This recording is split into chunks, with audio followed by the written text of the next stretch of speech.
Bhoot FM. The night comes alive with Graminphone.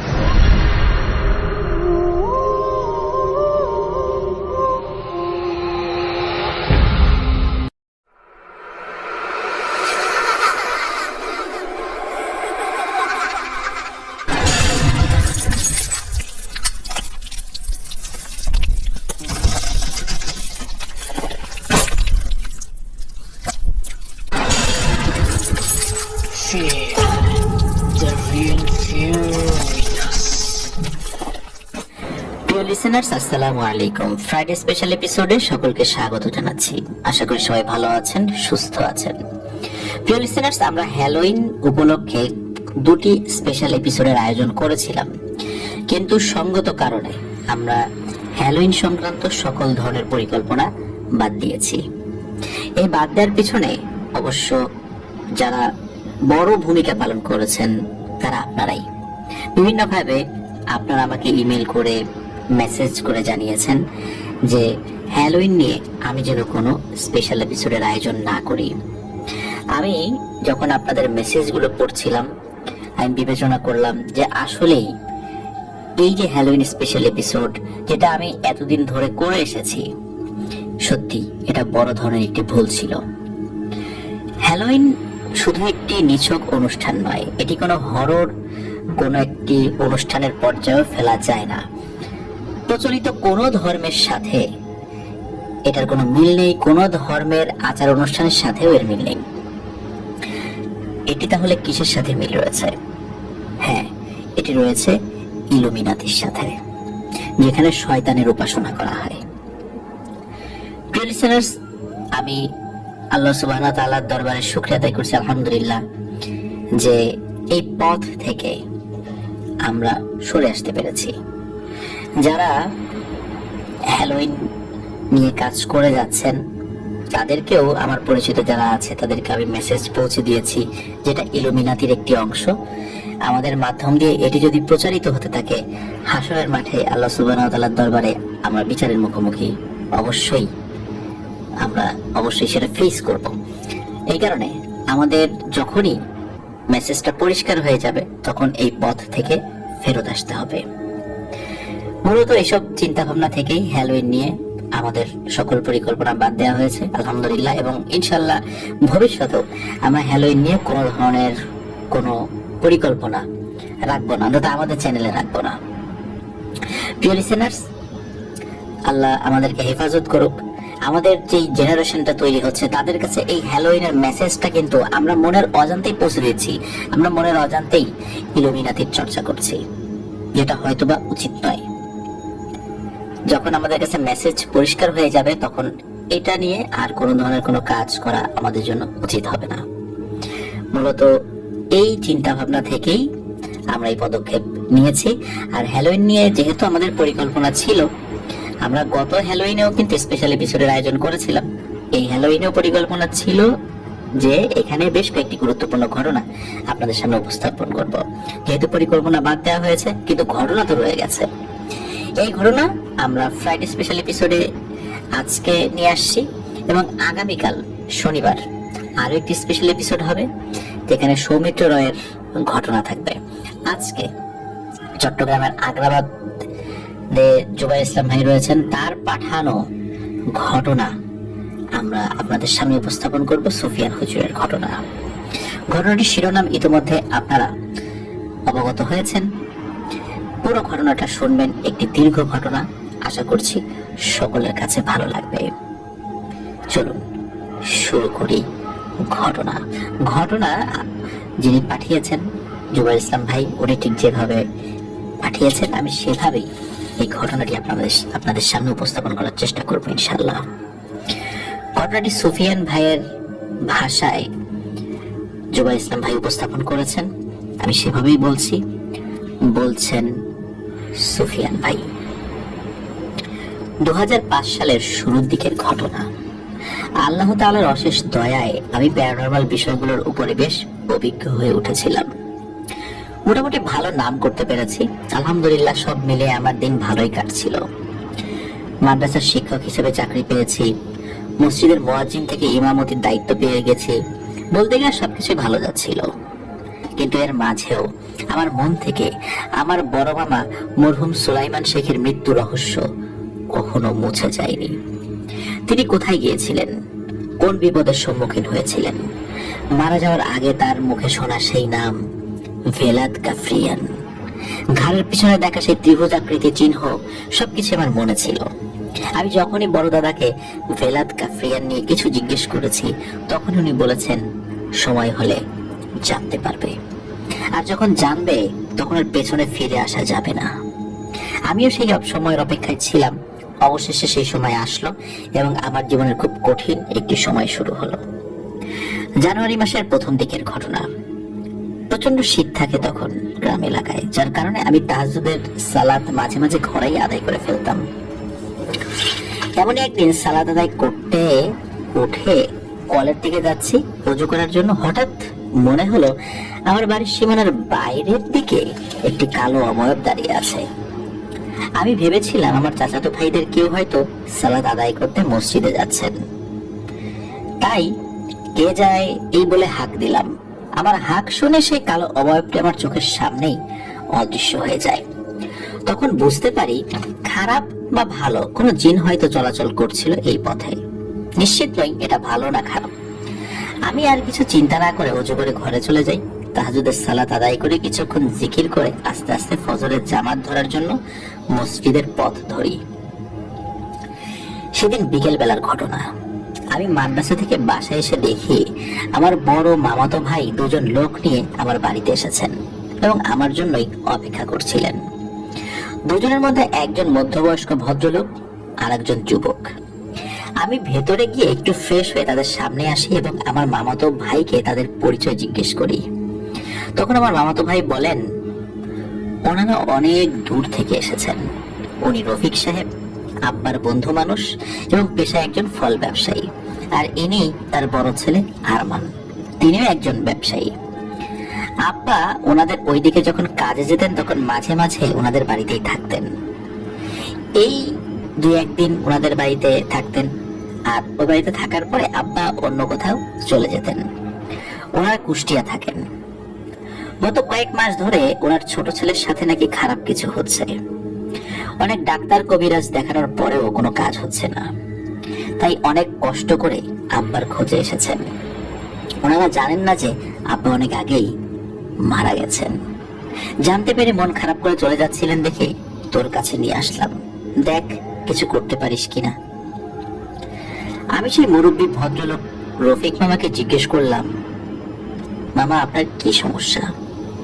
উনি বললেন, বাবা সমস্যাটা যে কি সেটা তুমি না দেখলে বুঝবা না। তুমি যদি একটু কষ্ট করে আমার সাথে যেতে খুব ভালো হতো। তোমার মামা সুলাইমান বেঁচে থাকলে আমি একটু ভরসা পেতাম। এখন কি করব বুঝতে পারছি না। আমি বললাম, মামা আপনি আগে আমাকে বলেন যে কি হয়েছে। আমি না শুনলে তো বুঝতেই পারবো না যে এটা কেমন সমস্যা, আর আমার করণীয়ই বা কি হবে। আমার তাকে জানতে হবে, তারপর আমি ভেবে দেখব যাওয়া যায় কিনা। আপনি আমাকে যা বলবেন একটু গুছিয়ে নেন, আমি আপনাদের জন্য একটু খাবার নিয়ে আসি। এই বলে মেহমানদারি করার জন্য আমি ঘরের ভেতরে গেলাম। ভেতরে বসেই শুনতে পেলাম আরমান ভাই আমার মামাতো ভাইকে জিজ্ঞেস করছেন, ওনার বয়স তো বেশি না, উনি কি পারবে নাকি শুধু টাকা খেয়ে বসে থাকবে? তখন আমার মামাতো ভাই একটু রেগে উত্তর দিলেন, আমার ভাই এসব কাজ করতে কোনো টাকা পয়সা নেন না, শুধু তার পকেট খরচ থেকে যেটা খরচ হয় বা পকেট থেকে যেটা খরচ হয় সেটাই শুধু নেন। তার বাবা তাকে ধমক দিয়ে থামিয়ে দিয়ে আমার মামাতো ভাইকে বলেন, বাবা কিছু মনে করো না, গত কয়েক মাসে আমরা অনেক টাকা খরচ করেছি কিন্তু কোনোই ফল হয়নি, বরং অবস্থা দিন দিন ভয়ানক খারাপ হচ্ছে। এসব কথা চলতে চলতে আমি তাদের জন্য কিছু খই, মুড়ি আর গুড় এনে দেই। আমি রফিক মামাকে বলি, মামা আপনি খেতে খেতে বলা শুরু করেন, কিছুই কিন্তু বাদ দিবেন না, সবকিছু বিস্তারিতভাবে বলার চেষ্টা করেন। আর আরমান ভাই খেয়াল করবেন মামা কিছু বলতে ভুলে যাচ্ছেন কিনা, গেলে আপনি একটু ধরিয়ে দেবেন। এরপর রফিক মামা বলা শুরু করলো। বলছেন রফিক মামা, আমার পরিবারে আমি, আমার স্ত্রী, আমার দুই ছেলে, এই নিয়ে আমাদের সংসার। আমার বড় ছেলের ছোটবেলা থেকে লেখাপড়ার প্রতি টান কম থাকায় তাকে অল্প বয়স থেকে আমি ব্যবসা শেখানো শুরু করি। কিন্তু আহাদ মানে আমার ছোট ছেলেটার মেধা খুবই ভালো এবং পড়ার খুব আগ্রহ থাকায় তাকে ঠিক মতো লেখাপড়া করাই। এবং আল্লাহর অশেষ রহমত, আলহামদুলিল্লাহ, সে নিজ যোগ্যতা প্রমাণ করে জাহাঙ্গীরনগর বিশ্ববিদ্যালয়ের রসায়ন বিভাগে ভর্তি হয় এবং বর্তমানে 3য় বর্ষের সে একজন ছাত্র। সে তার বিশ্ববিদ্যালয়ের হলেই থাকতো। গত বছর মার্চ মাসে একদিন হঠাৎ তার রুমমেট আমাকে ফোন করে জানায় যে আহাদ বেশ কিছুদিন ধরে অসুস্থ। আমি বা তার ভাই কেউ যেন একটু দেখে আসি। আহাদ মানা করায় সে এতদিন জানাতে পারেনি, কিন্তু আজকে হঠাৎ অবস্থা খারাপ হয় সে তাড়াতাড়ি ফোন করেছে। আমি দেরি না করে আরমানকে নিয়ে তাড়াতাড়ি ঢাকার উদ্দেশ্যে রওনা দেই। গিয়ে দেখি আমার ছেলেটা শুকিয়ে কাঠ হয়ে গেছে, তার চোখের নিচে কালি পড়ে গেছে, বিছানা আর তার শরীর আলাদা করা যাচ্ছে না, এমন একটা অবস্থা। আরমান আমাদের দেখে খুশি হয়, আবার কষ্টও পায়। আমার বড় ছেলে তার ভাইয়ের এমন অবস্থা দেখে বলে, ভাই তোর লেখাপড়া করা লাগবে না, অনেক হয়েছে, বাড়ি চল আগে, সুস্থ হয় তারপর আসবি। ভাইয়ের কথা শুনে আরমান না করে নাই, সে আমাদের সাথে যেতে রাজি হয়ে যায়। সেদিনই আমরা অল্প কিছুক্ষণ পরে রওনা দিয়ে ওকে নিয়ে বাড়িতে চলে আসি। বাড়িতে এসে ওকে কুষ্টিয়া সদরের বেশ কিছু ভালো ডাক্তার দেখাই, কিন্তু অনেক পরীক্ষা নিরীক্ষার পরেও কোনো রোগ ধরা পড়লো না। এর মাঝের একদিন রাতের ঘটনা, তখন রাত আনুমানিক 11টা বাজে। সেদিন আমার দোকান বন্ধ করে আসতে দেরি হয়ে যায়। বাড়ি আসার সময় আমি একটু দূর থেকে দেখি আমাদের গেটের বাইরে একজন বামনাকৃতির লোক দাঁড়িয়ে বাড়ির দিকে তাকিয়ে আছে। আমি একটু সামনে এগিয়ে আসতে সে আমার দিকে না তাকিয়ে ঘুরে উল্টো দিকে হাঁটা শুরু করে। বিষয়টা নিয়ে আমি তেমন কিছু চিন্তা করি না, আমার মনে হলো কোনো ভব ঘুরে বা পাগল হতে পারে। এরপরে আমি বাড়ি ঢুকে পড়ি। বাড়ি এসে দেখি সবাই শুয়ে পড়েছে। আমি কাউকে না ডেকে ওযু করে আমার ড্রয়িং রুমে এশার সালাত আদায় করতে দাঁড়াই। রুমের লাইট তখন বন্ধ ছিল। সালাত আদায়ের সময় আমার মনে হলো আমার পেছনে কেউ দাঁড়িয়ে আছে। যতক্ষণ আমি সালাত আদায় করছিলাম আমার ততক্ষণই মনে হলো পেছনে কেউ আছে। সালাম ফেরানোর পরে পেছনে তাকিয়ে দেখি না, কেউ তো নেই। যাই হোক, মনের ভুল ভেবে আমি উঠে খানা পিনা শেষ করে ঘুমাতে যাই। সেদিন রাতেই আহাদের চিৎকারে আমাদের বাড়ির সকলের ঘুম ভাঙলো। দৌড়ে ছেলের ঘরে গিয়ে আমি আর তার মা দেখি সে মশারির ভেতর বসে চিৎকার করছে আর এদিক সেদিক কি যেন দেখার চেষ্টা করছে। ওর মা তাড়াতাড়ি কাছে গিয়ে ওকে শান্ত করার চেষ্টা করে। এর মাঝে ওর বড় ভাই আরমানও চলে আসে। একটু স্থির হলে তাকে জিজ্ঞেস করলাম, কি হয়েছে বাবা, এইভাবে চিৎকার করলি কেন?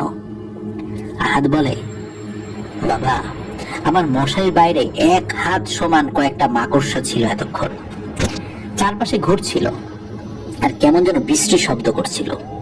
তোমরা আসার সাথে সাথে কোথায় যেন চলে গেল। আমি ভাবলাম অসুস্থ অবস্থায় ঘুমের মধ্যে হয়তো খারাপ স্বপ্ন দেখেছে। ওকে এটা বলেই বুঝিয়ে শুনি আবার ঘুমিয়ে যেতে বলি। আহাদ একটু পরে আবার শুয়ে পড়ে। আমরা রুমে চলে আসার পর ওর মা আমাকে বলে ছেলেকে যেন ভালো কোনো এক হুজুরকে দিয়ে ঝাড়িয়ে আনি। বিষয়টা আমার কাছেও মনে হলো যে হ্যাঁ, একটু ঝাড়ফুঁক করে আনা যায়। সকালবেলা তাই ছেলেকে নিয়েই আমি বের হই। সারা রাত্রে ওই সমস্যা ছাড়া কোনো সমস্যা হয়নি। আমাদের এলাকার মসজিদের ইমাম সাহেবের কাছে নিয়ে একটু ঝাড়ফুঁক করে আনি। এরপর থেকেই আমাদের বড় ধরনের সমস্যা শুরু হয়। যেদিন ইমাম সাহেবের কাছ থেকে নিয়ে আসি তার পরের দিন মাগরিবের সালাতের সময় আমার স্ত্রী আমাকে মোবাইলে কল দিয়ে তাড়াতাড়ি বাসায় আসতে বলে। আমি দেরি না করে বাসায় চলে আসলাম। এসে দেখি সেই ইমাম সাহেব আমার বাসায় সোফায় বসে আছেন। তার বাম গাল চোখ সহ নিয়ে ফুলে উঠেছে। আমি তাকে আসার কারণ জিজ্ঞেস করতে সে বলে, রফিক ভাই, আপনার ছেলেকে ভালো কোনো হুজুর দেখান, ওর উপরে খারাপ কিছু আসর করেছে বলে আমার দৃঢ় বিশ্বাস। কারণ কাল আপনারা চলে আসার পর আমি কাজকর্ম শেষ করে জোহরের নামাজ পড়ে খাওয়া দাওয়া করে একটু বিশ্রাম নিচ্ছিলাম শুয়ে। তখন আমি স্বপ্নের মতো কিছু একটা দেখি। আমি দেখি একটা জলার মতো জায়গায় কিনারে একটি গাছের নিচে দাঁড়িয়ে আছি। একটা বামন আকৃতির মানুষ সেই গাছের সবচেয়ে নিচু ডালে পা পেঁচিয়ে উল্টো অবস্থায়, ঠিক আমার মুখের সামনে তার মুখ, এই অবস্থায় তাকিয়ে বিশ্রী ভাবে হাসছে। তার চেহারা এমন কুৎসিত যা বর্ণনা করা যাবে না। আমি আপনাকে কোনোভাবে সেটা বোঝাতে পারবো না কি ভয়ানক চেহারা ছিল সেটার। ভয়ে আমার ঘুম ভেঙে যায়। আমি উঠে দোয়া দুরুদ পড়তে থাকি। এরপর সারাদিন কর্মব্যস্ততাই কেটে যায়। রাত্রে এশার সালাত পড়ে যখন বাসায় আসি, তখন আমার বাড়ি থেকে অল্প কিছু দূরে একটা জাম গাছ আছে, সেদিক দিয়ে আসছিলাম। হঠাৎ গাছের নিচ দিয়ে আসার সময় আমার পেছন থেকে ফিসফিস করে কেউ বলে ওঠে, আর না। এটা শুনে আমি পেছনে ফিরতে কেউ একজন সজোরে আমার গালে চড় দেয়। আমি এত ব্যথা পাই যে ওই জায়গায় বসে পড়ি গাল ধরে। সারা জীবনে এত জোরে আঘাত মনে হয় আমি কখনো পাইনি। একটু পরে সেই দিক দিয়ে একজন মুসল্লি আসছিলেন। তিনি আমাকে দেখতে পেয়ে বাসায় এগিয়ে দেন। আজকে সারাদিন আমি ব্যথায় মসজিদে যেতে পারিনি। একটু সুস্থ বোধ করতেই বের হয়ে মাগরিবের নামাজ পড়ে সরাসরি আপনাদের বাসায় চলে আসলাম। আমার মনে হলো আপনারা বেশ ঝামেলায় পড়তে পারেন, তাই আগেই সাবধান করে গেলাম। ঘরে সবাই 5 ওয়াক্ত সালাত আদায় করুন, ঘরে সকাল সন্ধ্যা কোরআন পাঠ করুন, আর এর মাঝে ভালো কোনো আল্লাহওয়ালা হুজুর পান কিনা দেখেন। আল্লাহ আপনাদের সাহায্য করুন। এই বলে ইমাম সাহেব আর 1 মিনিটও দাঁড়াননি, খুব দ্রুত চলে গেলেন। আমি এবং আমার স্ত্রী বেশ ভয় পেলাম। এর মাঝে আহাদের রুম থেকে মনে হলো সে আমাকে ডাকছে। আমি হেঁটে তার রুমের কাছাকাছি যেতে হতভম্ব হয়ে দাঁড়িয়ে যাই।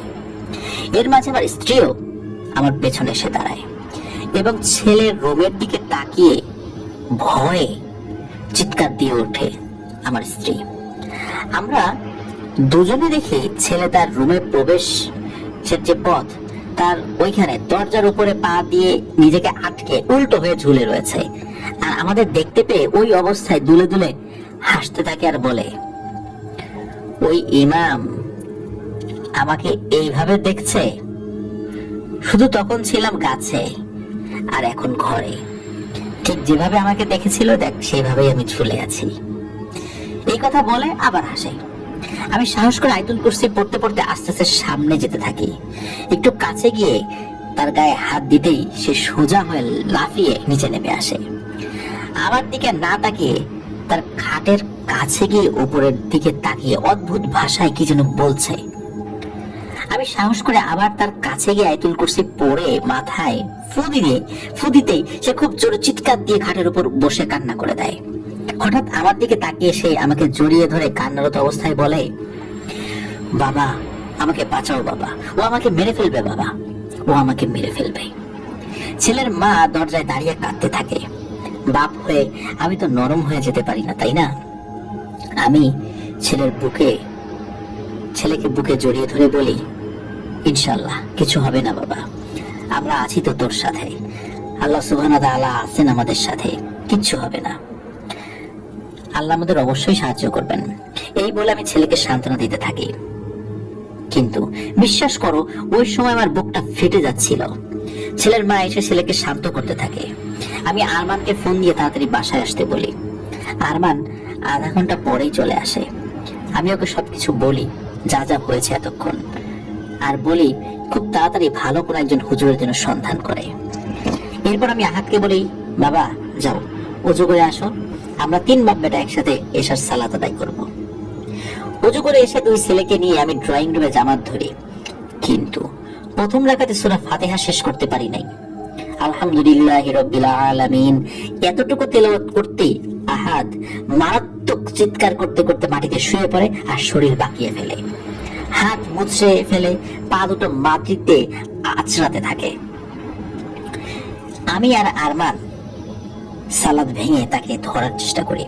আরমান সূরা কালাম পড়তে থাকে আর অনবরত ওকে ফু দিতে থাকে। আমি আহাদের মাথার কাছে ছিলাম। হঠাৎ সে 2 হাতে আমার গলা পেঁচিয়ে ধরে, আমার মাথা টেনে তার মুখের সামনে এনে ভয়ঙ্কর কণ্ঠে বলে ওঠে, আর একবার আমাকে তোর খোদার সামনে দাঁড় করালে এই ছেলের ভিতরে যা যা আছে সব খেয়ে একদম শেষ করে ফেলবো। আর তোর পরিবারের কেউ যেন তোর খোদার নাম ডাকতে না পারে সেটা কিন্তু নিশ্চিত করব। এরপরে আহাদ আমার দিকে আর আরমানের দিকে তাকিয়ে খুব খারাপ ভাষায় গালিগালাজ করতে থাকে। আর একটু পর পর আকাশের দিকে তাকিয়ে কি ভাষায় কিছু একটা যেন বলতে থাকে। শুনে মনে হয় কাউকে কোনো কিছুর জন্য বিচার দিচ্ছে। আরমান আর আমি দুজনেই তখন দোয়া কালাম পড়তে থাকি। ওর মাও ততক্ষণে ছেলের কাছে এসে সূরা কালাম পড়তে থাকে। একটু পরে আস্তে আস্তে ছেলের শরীর সোজা হয়ে আসে আর হঠাৎ সে সোজা হয়ে লাফ দিয়ে উঠে বসে আমার বুকে মাথা দিয়ে কান্না শুরু করে। আমরা বুঝতে পারি এতক্ষণ কিছু একটার উপর ভর করেছিল যা এখন চলে গেছে। এরপর আমরা আহাদকে তার ঘরে নিয়ে বিছানায় শুইয়ে দেই।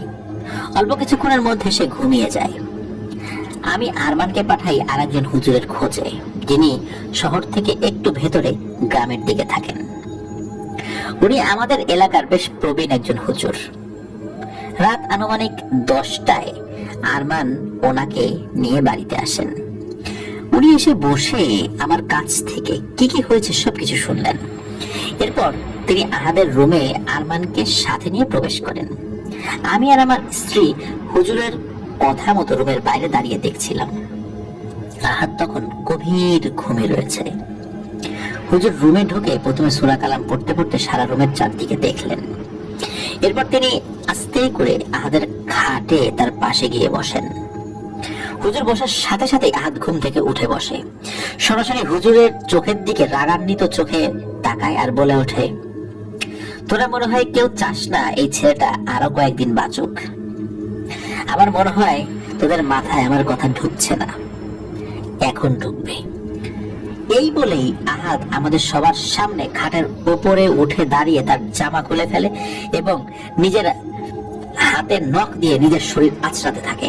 এত জোরে আঁচড় দিচ্ছিল যে কিছু কিছু জায়গায় কেটে রক্ত বের হয়ে যাচ্ছিল। হুজুর এমন আকস্মিক ঘটনায় হতভম্ব হয়ে যান। আরমান দৌড়ে গিয়ে তার ভাইকে টেনে বিছানায় ফেলে দেয় এবং দুই হাত চেপে ধরে যাতে সে আঁচড় কাটতে না পারে। আমিও এগিয়ে আরমানকে সাহায্য করি। এর মাঝে হুজুর পকেট থেকে ওনার তসবিহ বের করে আহাদের মাথায় চেপে ধরে খুব দ্রুত কোরআন থেকে কিছু আয়াত পাঠ করতে থাকেন। এমন সময় রুমের বাইরে দাঁড়িয়ে থাকা আমার স্ত্রী হঠাৎ চিৎকার দিয়ে অজ্ঞান হয়ে যায়। প্রায় সাথে সাথে সারা ঘরে আবর্জনা পোড়ালে যেমন গন্ধ হয় ঠিক তেমন গন্ধে ভরে যায়। আমি দৌড়ে আমার স্ত্রীর কাছে যাই, তাকে পাজা কোলা করে তুলে আমার রুমে নিয়ে বিছানায় শুইয়ে দেই। তারপর দেরি না করে আরমানকে আর হুজুরকে খেয়াল রাখতে বলে আমি ডাক্তারের খোঁজে বের হই। বেশ রাত হয়ে যায়, কিছু না পেয়ে চলে আসি। ঘরে এসে দেখি আমার স্ত্রী খাটের উপরে বসে আছে। তার পাশে হুজুর বসে সূরা কালাম পড়ছেন। একটু পরে হুজুর পড়া শেষ করে উঠে আমার দিকে তাকিয়ে বললেন, আপনার স্ত্রীকে নিয়ে ভয় পাবেন না, ওনার কিছু হয়নি, উনি ভয়ে অজ্ঞান হয়ে গিয়েছিলেন। এরপরে হুজুর আমার স্ত্রীর দিকে তাকিয়ে জিজ্ঞেস করলেন, বোন আপনি কি দেখেছেন? তখন আমার স্ত্রী বলে, হুজুর আপনি তসবিহ মাথায় চেপে ধরে যখন সূরা পড়ছিলেন তখন আমি স্পষ্ট দেখতে পেলাম হঠাৎ খাটের নিচ থেকে আচমকা একটা বামন আকৃতির কালো লোমশ, গায়ে কোনো জামা কাপড় নেই, এমন কিছু একটা চার হাত পা ছড়িয়ে হামাগুড়ি দিয়ে আমার দিকে ছুটে আসছে, অনেকটা মাকড়সার মতো দেখতে। এটা দেখেই আমি চিৎকার দিয়ে ভয়ে জ্ঞান হারিয়ে ফেলি। আমার স্ত্রীর কথা শুনে হুজুর একটু চিন্তিত হয়ে পড়েন। উনি আমার রুম থেকে বের হয়ে এসে ড্রয়িং রুমে গিয়ে বসেন এবং আমাকে ডেকে বলেন, ভাই আপনার ছোট ছেলের সাথে খুবই খারাপ কিছু আছে বলে মনে হচ্ছে, কিন্তু সেটা কি আমি বুঝতে পারছি না। কেনই বা আপনার ছেলের কাছে আসলো তাও বুঝতে পারছি না। আপনার বা ছেলেদের কি কোনো শত্রু আছে যারা আপনার পরিবারে কুফরি কালাম করতে পারে বলে আপনি মনে করেন? আমি কিছুক্ষণ চিন্তা করে বললাম, না ভাই, আমাদের পরিবারে উপরে এত বড় হারাম কাজ করবে এমন তো কেউ আমার চোখে পড়ছে না বা আমার স্মরণেও আসছে না। হুজুর আমার কথা শুনে একটু ভেবে নিয়ে বললেন, আচ্ছা থাক, এখন আর আমার তেমন কিছু করার নেই। আমি সামনের শুক্রবার বাদ জুম্মা আপনার বাড়িতে আবার আসবো ইনশাল্লাহ। তখন চেষ্টা করে দেখি এই খারাপ জিনিসের সাথে কথা বলতে পারি কিনা। ততদিন আহাদের দিকে খেয়াল রাখবেন যাতে সে নিজের কোনো ক্ষতি না করে ফেলে। নামাজ বাদ দেবেন না কিন্তু ঘরে। বাইরে যখন আজান দেবে তখন নিজেরাও বাড়ির উঠোনে গিয়ে আজান দেবেন। এই কাজগুলো করতে থাকেন, আমি ইনশাল্লাহ শুক্রবার চলে আসব। এই বলে হুজুর বিদায় নিয়ে চলে যান। আমি ওনাকে বিদায় দিয়ে আহাদের রুমে গিয়ে দেখি সে আবার ঘুমিয়ে পড়েছে আর আরমান তার পাশে বসে আছে। এরপরের 2 দিন বাসার সবাই হুজুরের কথা মতো সব পালন করি। আজানের সময় আমি অথবা আরমান কেউ একজন আজান দেই। এর মাঝে আমি বাড়িতে খবর পাঠিয়ে আমার বড় ভাই ও ছোট ভাইকে তাড়াতাড়ি আমাদের বাসায় আসতে বলি। আমার ছোট ভাই মুন্সিগঞ্জ একটি মাদ্রাসায় চাকরি করে এবং বেশ ভালো নামডাক আছে তার এলাকায়। তারা ব্যাপারগুলো শুনে আর দেরি করেনি। বৃহস্পতিবার রাতের মধ্যে আমার বড় ভাই, আমার শ্যালক এবং আমার ছোট ভাই এসে উপস্থিত হয়। আমার ভাই ঘরে ঢুকেই আমার দিকে তাকিয়ে বলে, মেজো ভাই, ঘরে কি কোনো মাছ মাংস পচে গেছে নাকি? এমন বাজে গন্ধ কেন ঘরে? তার প্রশ্নের জবাবে আমি যা যা হয়েছে সবকিছু তাকে বিস্তারিত ভাবে বলি। সে চুপচাপ সব শুনে বলে, আচ্ছা, কালকে হুজুর এসে আগে দেখুক, আমিও তো আছি ইনশাল্লাহ। সবাই মিলে আল্লাহ তাআলার কাছে চেয়ে দেখি কোনো সমস্যার সমাধান করতে পারি কিনা আমরা। পরদিন জুম্মার সালাতের পর থেকে মাগরিবের আগ পর্যন্ত হুজুর জন্য অপেক্ষা করতে থাকি, কিন্তু তিনি আসেন না। পরে আমি আরমানকে পাঠাই হুজুরকে নিয়ে আসার জন্য। কিছুক্ষণ পরে আরমান একাই ফিরে আসে এবং এসে আমাদেরকে বলে, বাবা, হুজুর আসতে পারবে না। গত 2 দিন আগে মোটরসাইকেলের সাথে ধাক্কা খেয়ে বেশ আহত হন, এখন সদর হসপিটালে ভর্তি আছেন। এই কথা শুনে আমাদের সবার খারাপ লাগে, কারণ ওই হুজুরকে সবাই খুব ভালোবাসে। উনি খুবই একজন ভালো মানুষ। কিন্তু হঠাৎ করে এমন অ্যাক্সিডেন্ট কেন হলো? এটা কি কাকতালীয় নাকি দুর্ঘটনা, না অন্য কোনো ব্যাপার রয়েছে? আমরা বুঝতে পারছিলাম না। যাক, এরপরে আমার ছোট ভাই আমাকে বলে, মেজো ভাই, আপনি চিন্তা করবেন না, আমি দেখছি কি করা যায়। এরপরে সে বাইরে চলে যায় এবং সাথে কিছু জিনিস কিনে নিয়ে আসে। তার মধ্যে ছিল সুজি দানা, লবণ, মধু আর সরিষার তেল। সে এইগুলো এনে প্রথমে মেঝেতে সুজি দানাগুলো ফেলে এবং ওর মধ্যে একটা বৃত্ত আঁকে।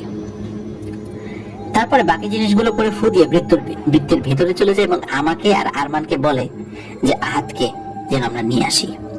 আমরা দুজন আহাদের রুমে গিয়ে দেখি সে খাটের উপর দাঁড়িয়ে উপরের দিকে তাকিয়ে ফিসফিস করে আবার কি কি যেন বলছে। আমার রুমে ঢুকে তার গায়ে হাত দিতেই সে ফিসফিসানি থামিয়ে আমাদের দুজনের দিকে তাকিয়ে হেসে উঠে বলে, কিরে, আমাকে ধরে নিয়ে যেতে আসছিস নাকি? আরে গাধার দল, তোরা কি মনে করেছিস এসব মামুলি কবিরাজি করে কি আমাকে তাড়াবি? চল, আজকে তোদেরকে উচিত শিক্ষা দিয়ে দেব। ওর গলার স্বর শুনে আমরা দুজনে মারাত্মক ভয় পেয়ে যাই। এত কঠিন গলার স্বর আমরা নিশ্চিত যে দুজনের কেউই কখনোই শুননি। আহাদ নিজে থেকেই খাট থেকে নেমে খালি গায়ে হেঁটে রুম থেকে বের হয়ে ড্রয়িং রুমে ওর ছোট চাচার দেশে বৃত্তর ভিতরে ঢুকে তার মুখোমুখি বসে। আমি আর আরমান ভয়ে ভয়ে তার পেছন পেছন আসি। বৃত্তের বাইরে তখন আমি, আরমান, আমার বড় ভাই, আমার শ্যালক আর আমার দোকানের একজন কর্মচারী। সবাই যে কোনো পরিস্থিতি মোকাবেলা করার জন্য প্রস্তুত ছিলাম। কিন্তু একটু পরেই আমাদের সবার ভুল ভেঙে গেল। আমার ছোট ভাই আমাদের দিকে তাকিয়ে বলে, যত যাই হোক না কেন, আমি না বলা পর্যন্ত কেউ এই বৃত্তের ভেতরে ঢুকবেন না। ঢুকলে কিন্তু বিপদ হতে পারে। এরপর সে বেশ কিছুক্ষণ চোখ বুঝে বিভিন্ন সূরা কালাম, বিভিন্ন তাসবিহ তেলাওয়াত করে ওর গায়ে ফু দিচ্ছিল। আর আমরা দেখতে পাচ্ছিলাম প্রতিবার ফু দেওয়ার পর আহাদের মুখের ভাব আস্তে আস্তে ভয়ঙ্কর হয়ে উঠছিল। কিছুক্ষণ পরে আমার ভাই আহাদকে বলে, আসসালামু আলাইকুম, আপনি কে? কেন এই ছেলেটার উপরে আসর করেছেন? উত্তর আসে, দক্ষিণের দিকে চোখ দিলে চোখ তুলে নেব। আমাকে কি তোরা ভীতু মনে করেছিস? দক্ষিণের ওই জিনিস আমাদের। এইখানে ও চোখ দিয়ে ফেলেছে। আগে দক্ষিণের কাজ শেষ হোক, তারপর এরেও আমরা ব্যবস্থা করে ফেলব। আর আমার প্রভুর, এই আমার প্রভুর বলে সে থেমে যায়। এরপরে সে একেবারে চুপ হয়ে যায়, আর একটা কথাও বলেনি। আমার প্রভুর, এই আমার প্রভুর বলতে কি? তাকে দিয়ে আর কোনো কথাই বলানো যায়নি। আমার ভাই আরো কিছুক্ষণ চেষ্টা করে আহাদের ভেতরে থাকা সত্তার সাথে কথা বলতে ব্যর্থ হয়ে বলে, তুমি যদি আমার প্রশ্নের উত্তর না দাও অথবা এই ছেলেকে ছেড়ে না যাও, তাহলে তোমার এমন অবস্থা করব যে আফসোস করবা। এই কথা বলার সাথে সাথে আহাদ তার জায়গা থেকে উঠে গিয়ে সজোরে তার চাচার বুকের পর এক লাথি দিয়ে তাকে বৃত্তর বাইরে ফেলে দেয় আর বলে, যতটুকু ওজন ঠিক ততটুকু কথা বলবি, যা পারিস না তাই নিয়ে বড়াই করবি না, একদম জানে মেরে ফেলবো তোকে। এমন সময় মসজিদের এশার আজান শুরু হয়। আহাদ আজানের শব্দ শুনে চোখ মুখ বিকৃত করে অজ্ঞান হয়ে মাটিতে পড়ে যায়। তারপর সবাই মিলে দোয়া কালাম পরে আহাদকে তার রুমে রেখে এসে আমি আমার ভাইকে জিজ্ঞেস করলাম, বেশি ব্যথা পাইছিস নাকি ভাই? সে না বোধক মাথা নাড়লেও আমি বুঝেছি যে সে আহাদের লাথিতে খুব ব্যথা পেয়েছে। আবার জিজ্ঞেস করলাম, কি বুঝলি, সেটার কি হয়েছে? আমার ভাই বলল, মেজো ভাই, আমি তেমন কিছু বুঝতে পারি নাই। আহাদের ভেতর থেকে যে কথা বলেছে সে কিছু একটা ইঙ্গিত দিছে, কিন্তু আমি বুঝতে পারতেছি না যে সেটা কি। তবে এতটুকু বুঝেছি, ওর উপর যেটা আছর করেছে সেটা মারাত্মক ভয়ঙ্কর কোনো পিশাচ। কারণ ওর উপর আমি যেসব দোয়া কালাম করে রুকিয়া করেছি তাতে কম শক্তিশালী অনেক জিনও মারা যায়, কিন্তু এ তো কোনো পাত্তাই দিল না। আমার দ্বারা এর থেকে বেশি কিছু করা সম্ভব না। এরপরে আমার ভাই আরো কয়েকজনকে নিয়ে বাড়িতে আসেন, তারাও দেখেন, বিভিন্নভাবে চেষ্টা করেন, কিন্তু সেই দিনের পর থেকে এখন পর্যন্ত আহাদের মুখ দিয়ে কোনো কথাই বের করা যায়নি। আমিও গত কয়েক মাস যাবৎ বেশ কিছু কবিরাজ এনে দেখিয়েছি, কিন্তু কোনো কিছুতেই কিছুই হয় না, বরং দিন দিন আহাদের অবস্থা খারাপ হয়ে গেছে। এখন তো বলতে গেলে সে একদম পাগল হয়ে গেছে, কারোর সাথে কোনো কথা নেই, সারাদিন উপরের দিকে তাকে ফিসফিস করে। খাবার দিয়ে আসলে মাছ মাংস ছাড়া কিছুই খায় না, তাও খায় কেমন যেন জন্তুদের মতো। তার রুম নোংরা করে খুবই অবস্থা খারাপ করে ফেলেছে। কেউ কাছে গেলে মারতে যায়, কামড়াতে যায়, সারা রাত জেগে থাকে, একা একা কথা বলে, হাসে, আর ফজর একটু আগে ঘুমায়। সে ঘুমালে তার মা গিয়ে রুম পরিষ্কার করে আসে, তখন আমরা কেউ একজন পাহারা দেই। এমন খারাপ অবস্থা আমাদের ঘরে, কি আর বলবো। বর্তমানে তাকে তার রুমে তালাবদ্ধ করে রাখতে হচ্ছে। সে যাকে সামনে পাচ্ছে তাকেই মারধর করছে, এমনকি আমি বা তার মাও বাদ যাচ্ছি না। রাত হলেই আমাদের সারা ঘরে মনে হয় কে যেন হেঁটে বেড়ায়, সারা ঘরে দুর্গন্ধ আর ফিসফিসানি শোনা যায়। আমরা খুব আতঙ্কে একটা একটা করে দিন পার করছি। হঠাৎ গতকাল বিকেলে আমার স্ত্রী আমাকে বলে, এত দুনিয়ার কবিরাজ এনে ঘরে উঠাইছো, অথচ একবারও সুলাইমান ভাইয়ের কাছে যেতে পারো নাই? সুলাইমান ভাই এসব কাজ তো করে কতদিন যাবত, তবে একটু কষ্ট করে সুলাইমান ভাইয়ের বাড়িতে গিয়ে দেখো ওনাকে আনতে পারো কিনা। উনি তো এইসব কাজে অনেক পুরনো মানুষ, গিয়ে কথা বলে দেখো। তুমি সামনাসামনি গিয়ে বললে উনি না করবে না। আমার কেন জানি মনে হচ্ছে, জানি না, তবে সুলাইমান ভাইয়ের কাছে গেলে হয়তো ইনশাল্লাহ কোনো সমাধান পাওয়া যাবে। অনেকদিন ধরে যোগাযোগ না থাকায় আসলে এতদিন আমার সুলাইমান ভাইয়ের কথা মাথায় আসে নাই। আমার স্ত্রী বলার পরেই মনে পড়লো, তা না হলে অনেক আগেই আসতাম। এখন বাবা তুমি বলো আমরা কি করব? সুলাইমান ভাই মারা গেছে এটাও এখানে এসে শুনলাম, শুনে খুবই কষ্ট পেয়েছি। উনি আমার খুবই কাছের একজন মানুষ ছিলেন। চলেই যাচ্ছিলাম, তখন তোমার মামাতো ভাই তোমার কাছে নিয়ে আসলো। এখন বাবা তুমি বলো আমরা কি করতে পারি? এতটুকু বলে রফিক মামা থামলেন। আমি খুব মনোযোগ দিয়ে এতক্ষণ তার কথা শুনছিলাম, মাঝখানে কোনো প্রশ্ন বা কোনো কথা বলিনি। তারপর আরমান ভাইকে জিজ্ঞেস করলাম, আচ্ছা ভাই, রফিক মামা যা যা বলেছেন সবই ঠিক আছে নাকি কিছু বাদ গিয়েছে? তিনি উত্তরে বললেন যে না, তার বাবা যা বলেছে সবই ঠিক আছে।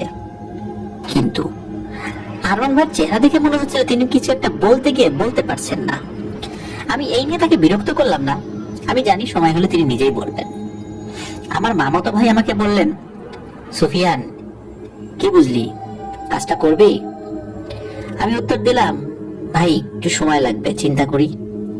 রফিক মামা যেহেতু ব্যস্ত মানুষ, তো আমি যেটা করলাম সেটা হলো ওনার বাড়ির ঠিকানা, মোবাইল ফোন নাম্বার এগুলো সবকিছু রেখে দিলাম এবং বললাম যে আমি যদি চাই আমি তাদেরকে জানাবো। এরপর ওনাদেরকে বিদায় দিলাম, ওনারা চলে যান। আমার মামাতো ভাই তাদেরকে এগিয়ে দিয়ে আসেন। আমার আসলে একটু আলোচনা করার দরকার ছিল বিষয়টা নিয়ে। সেদিন মাগরিবের সালাতের পরে আমি বড় দাদার সাথে যোগাযোগের চেষ্টা করি। এশার সালাতের পর রেহমান, যিনি একজন দাদার অনুগত জিন, তিনি এসে জানালেন যে বড় দাদা মধ্যরাতে আসবেন আমার সাথে দেখা করতে। আমি রাতের খাওয়া দাওয়া শেষ করে আমার সালাতের ঘরে গিয়ে অপেক্ষা করতে শুরু করি তার জন্য। এর মাঝে কোরআন তেলাওয়াত করেছি, কিছুক্ষণ জিকির করেছি, রুকিয়া করার কিছু প্রয়োজনীয় আমল চর্চা করেছি। এভাবে সময় কাটাতে কাটাতে এক সময় হালকা চোখ লেগে এসেছিল ঘুমে। কতক্ষণ ঘুমিয়েছি জানি না, হঠাৎ ঘুম ভেঙে দেখি বড় দাদা আমার নামাজের চৌকিতে বসে আছেন এবং তসবিহ পড়ছিলেন। আমি উঠে বসে ওনাকে সালাম জানাই। উনি আমার দিকে তাকিয়ে একটু হেসে সালামের উত্তর জানালেন। তারপর জিজ্ঞেস করলেন, কি হয়েছে আবু সুফিয়ান, হঠাৎ দেখা করতে চাইলে কেন, কোনো সমস্যা? আমি এরপর ওনাকে রফিক আমার কাছ থেকে শোনা সব ঘটনা বিস্তারিত ভাবে বলি। উনি মনোযোগ দিয়ে সব শুনলেন। আমি এটাও বললাম যে ওনার বড় ছেলেকে দেখে মনে হচ্ছিল যে কিছু বলতে চাচ্ছে, কিন্তু ভরসা পাচ্ছিল না, তাই কিছু একটা মনে করে বলেনি। বড় দাদা সব শুনলেন চুপচাপ। এরপর আমাকে বললেন, তোমার সব কথাই বুঝলাম, কিন্তু রুকিয়ার সময় ওই জিনের বলা কথাটা বুঝলাম না। দক্ষিণের ওই জিনিস তাদের, এটার মানে কি?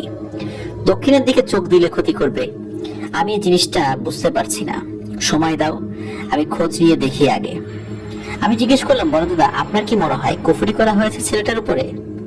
তিনি উত্তর দিলেন, মনে হয় না, ওর উপর কোনো ব্ল্যাক ম্যাজিক করা হয়েছে। এরপর তিনি উঠে পড়েন, যাওয়ার সময় বলেন, আগে খোঁজ খবর জানতে দাও, এর আগে কাউকে কথা দিয়ে ফেলো না। এই বলে তিনি বের হয়ে গেলেন। পরের কয়েকদিন বড়দাদার কাছ থেকে আমি কোনো খোঁজ খবর পাইনি, তিনিও আসেননি।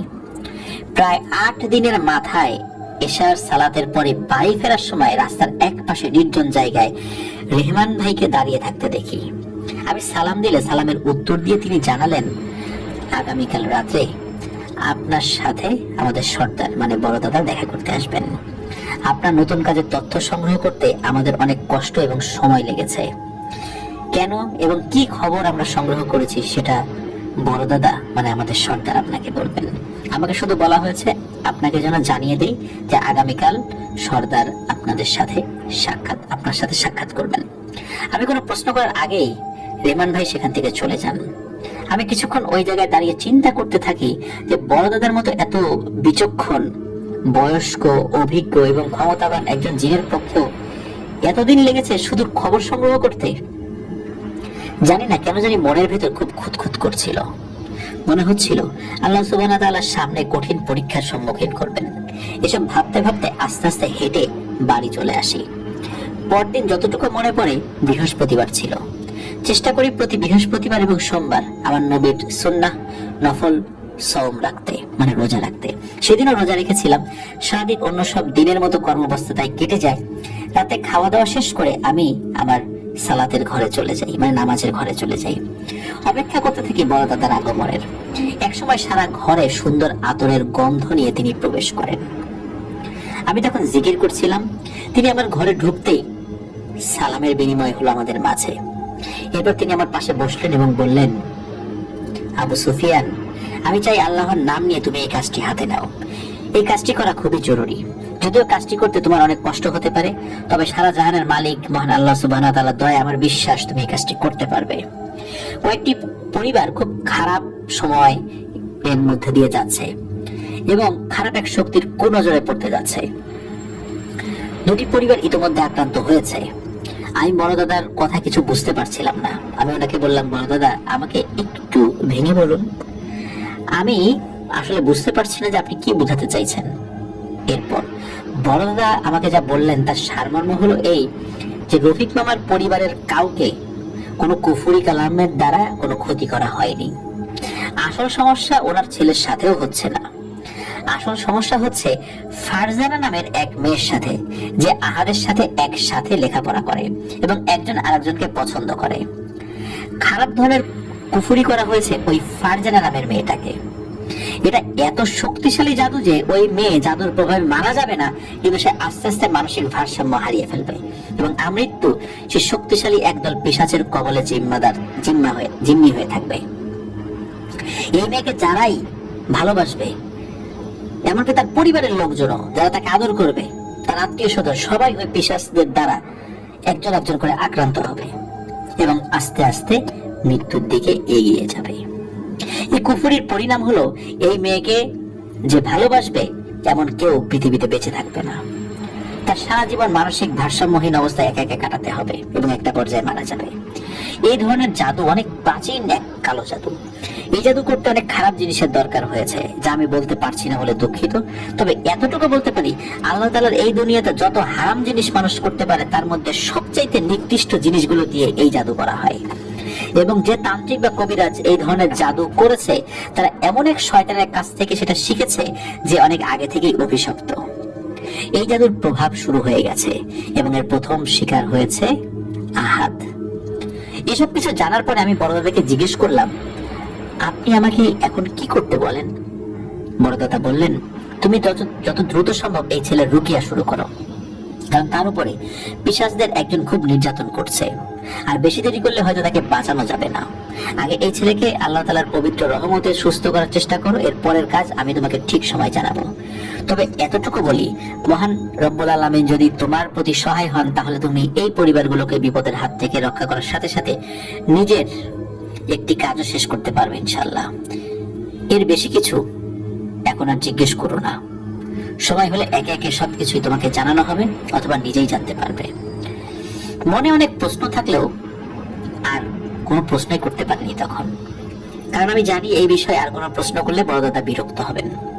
তাই প্রসঙ্গ পাল্টে রুকিয়া করার পদ্ধতি জেনে নিলাম। বড় দাদা চলে যাওয়ার আগে বললেন, সুফিয়ান, সামনে অনেক কঠিন কিছু সময় পার করতে হবে, মনে মনে প্রস্তুত হও। আর মনে রেখো, এই কাজে আমি এবং আমার সকল অনুসারীরা সকলে মিলে আল্লাহ সুবহানাহু ওয়া তাআলার রহমতে শেষ পর্যন্ত তোমার সাথে থাকবো ইনশাআল্লাহ। এই বলে বড় দাদা চলে গেলেন। আমি খুব চিন্তিত হয়ে পড়লাম, কারণ বড় দাদা স্পষ্টভাবে আমাকে জানাননি যে আমি কিসের বিরুদ্ধে লড়তে যাচ্ছি। এরপর আমি সালাত আদায় করার লক্ষ্যে মসজিদের উদ্দেশ্যে যাত্রা শুরু করি। বাড়ি থেকে বের হয়ে একটু মনে 10 কদম সামনে হয়তো বা গিয়েছি, যেতেই সালাম দিয়ে হামজা ভাই বড় দাদার অনুসারী একজন জিন, তিনি এসে আমার সামনে দাঁড়ান।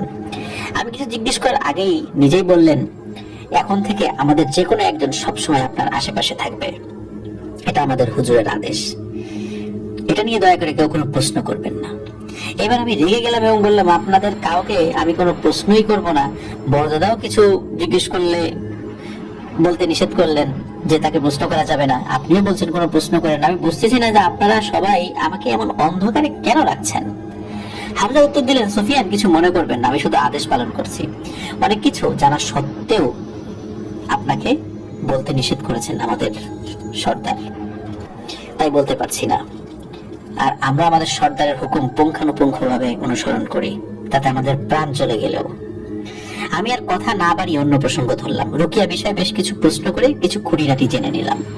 এরপর সালাত শেষে আস্তে আস্তে মামা বাড়ির দিকে পথ ধরলাম। মামাতো ভাইয়ের সাথে দেখা করে তাকে জানালাম। তিনি যেন রফিক মামাকে ফোন করে বলেন আমি ইনশাল্লাহ আজ তার বাড়ির উদ্দেশ্যে রওনা হব। এরপর আমি ঠিকানা নিয়ে নিজের বাড়ি চলে আসি এবং ভোর হতেই ব্যাগে প্রয়োজনীয় কিছু জিনিস নিয়ে বের হয়ে যাই। সারা সকাল অনেক ঝক্কি ঝামেলা পেরিয়ে বেলা 12:30 নাগাদ আমি রফিক মামাদের বাড়িতে পৌঁছলাম। আগেই ফোনে জানানো হয়েছে, তাই রফিক মামা বাড়িতেই ছিলেন। আমাকে তিনি বাড়ির ভেতরে নিয়ে গিয়ে সোফায় বসতে বলে আরমান ভাইকে ডাকেন। আরমান ভাইও এসে আমার সাথে সালাম এবং কুশল বিনিময় করে আমার পাশে বসেন। জুম্মার দিন থাকায় আমি ব্যাগ রেখে তাদের সাথে নিয়ে মসজিদে চলে যাই। নামাজ শেষে ঘরে এসে দেখি ঘরে আরো 4-5 জন পুরুষ মানুষ উপস্থিত। রফিক বাবাকে জিজ্ঞেস করতে তিনি বলেন, বাবা, তুমি কাজ শুরু করলে তখন আহাদ আক্রমণ করতে পারে ভেবে এদেরকে খবর দিয়ে আমি নিয়ে এসেছি। আহাদ কিছু করতে গেলে এরা ধরে রাখবে। আমি শুনে খুবই বিস্মিত হই এবং বুঝতে পারি কতটুকু মারমুখী হলে একজন বাবা ছেলেকে সামলাতে বাইরে থেকে মানুষ ডাকেন। এরপর আমি আমার কাজ শুরু করে দিই। শুরুতেই আমি ঘর বন্ধ করি, তারপর ড্রয়িং রুমের জিনিস সরিয়ে একটু বড় জায়গা তৈরি করিয়ে নিই। ফ্লোরে পরিষ্কার বিছানার চাদর বিছিয়ে তার উপরে কিছু পরা পানি ছিটিয়ে দেই। এমন অনেক কাজ শেষে আমি রফিক মামাকে বলি ছেলেকে নিয়ে আসেন। উপস্থিত লোকজন সবাই আহাদের রুমের দিকে যান এবং জোর করে তাকে ধরে নিয়ে এসে বসান আমার সামনে। আহাদকে দেখে আমি আঁতকে উঠি। মনে হচ্ছিল একটা মানুষের কঙ্কালের উপরে শুধু চামড়ার কাপড় পরিয়ে দেওয়া হয়েছে, এমন একটা খারাপ অবস্থা তার। আমার বড় দাদার কথা মনে পড়ে যে আর কিছুদিন গেলে হয়তো একে বাঁচানো যাবে না। রফিক মামাকে আমি বলি, মামা ঘরের সব সদর দরজা খুলে দিন। তিনি খুলে দিয়ে আসেন। এবার আমি রুকিয়ার জন্য প্রয়োজনীয় আমল শুরু করি। আমি সাধারণত জিকির দিয়ে শুরু করি সব সময়। শুধু আমি না, যারা রুকিয়া করেন তাদের অনেকেই জিকির দিয়ে শুরু করতেই পছন্দ করেন। বেশ কিছুক্ষণ চোখ বন্ধ করে জিকির করার পর আমি আহাদের দিকে তাকালাম। আমি দেখি সে লাল টকটকে চোখে প্রবল আক্রোশে সরাসরি আমার দিকে তাকিয়ে আছে। আমি পাত্তা না দিয়ে সূরা ফাতিহা দিয়ে শুরু করলাম। এরপরে পবিত্র কোরআন শরীফ খুলে পড়া শুরু করতে যাব, তখন আহাদ প্রথম কথা বলে ওঠে। সে বলে, যা পড়ার পড়ে রাখ, আজকে কাল থেকে আর পড়া হবে না তোর। আজকেই তোর জীবনের শেষ পড়া।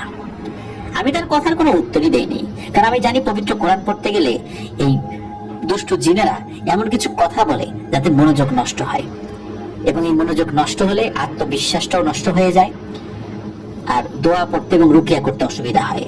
এটা জিনদের অনেক পুরনো কূটকৌশল। 10 থেকে 15 মিনিট পবিত্র কোরআন পড়তে না পড়তে আহাদের ভেতরে থাকা পিশাচটি ক্ষেপে উঠল। আমাকে যা ইচ্ছা তাই বলে গালিগালাজ শুরু করলো, অভিশাপ দিতে শুরু করলো, আমার পরিবারকে নিয়ে খারাপ কথা বলতে শুরু করলো। আমি পাত্তা দেইনি, কারণ আমি বুঝেছি কাজ শুরু হয়েছে। আলহামদুলিল্লাহ, আল্লাহর রহমত প্রবেশ করছে এই ঘরে। আমি তিলাওয়াত করতে থাকলাম।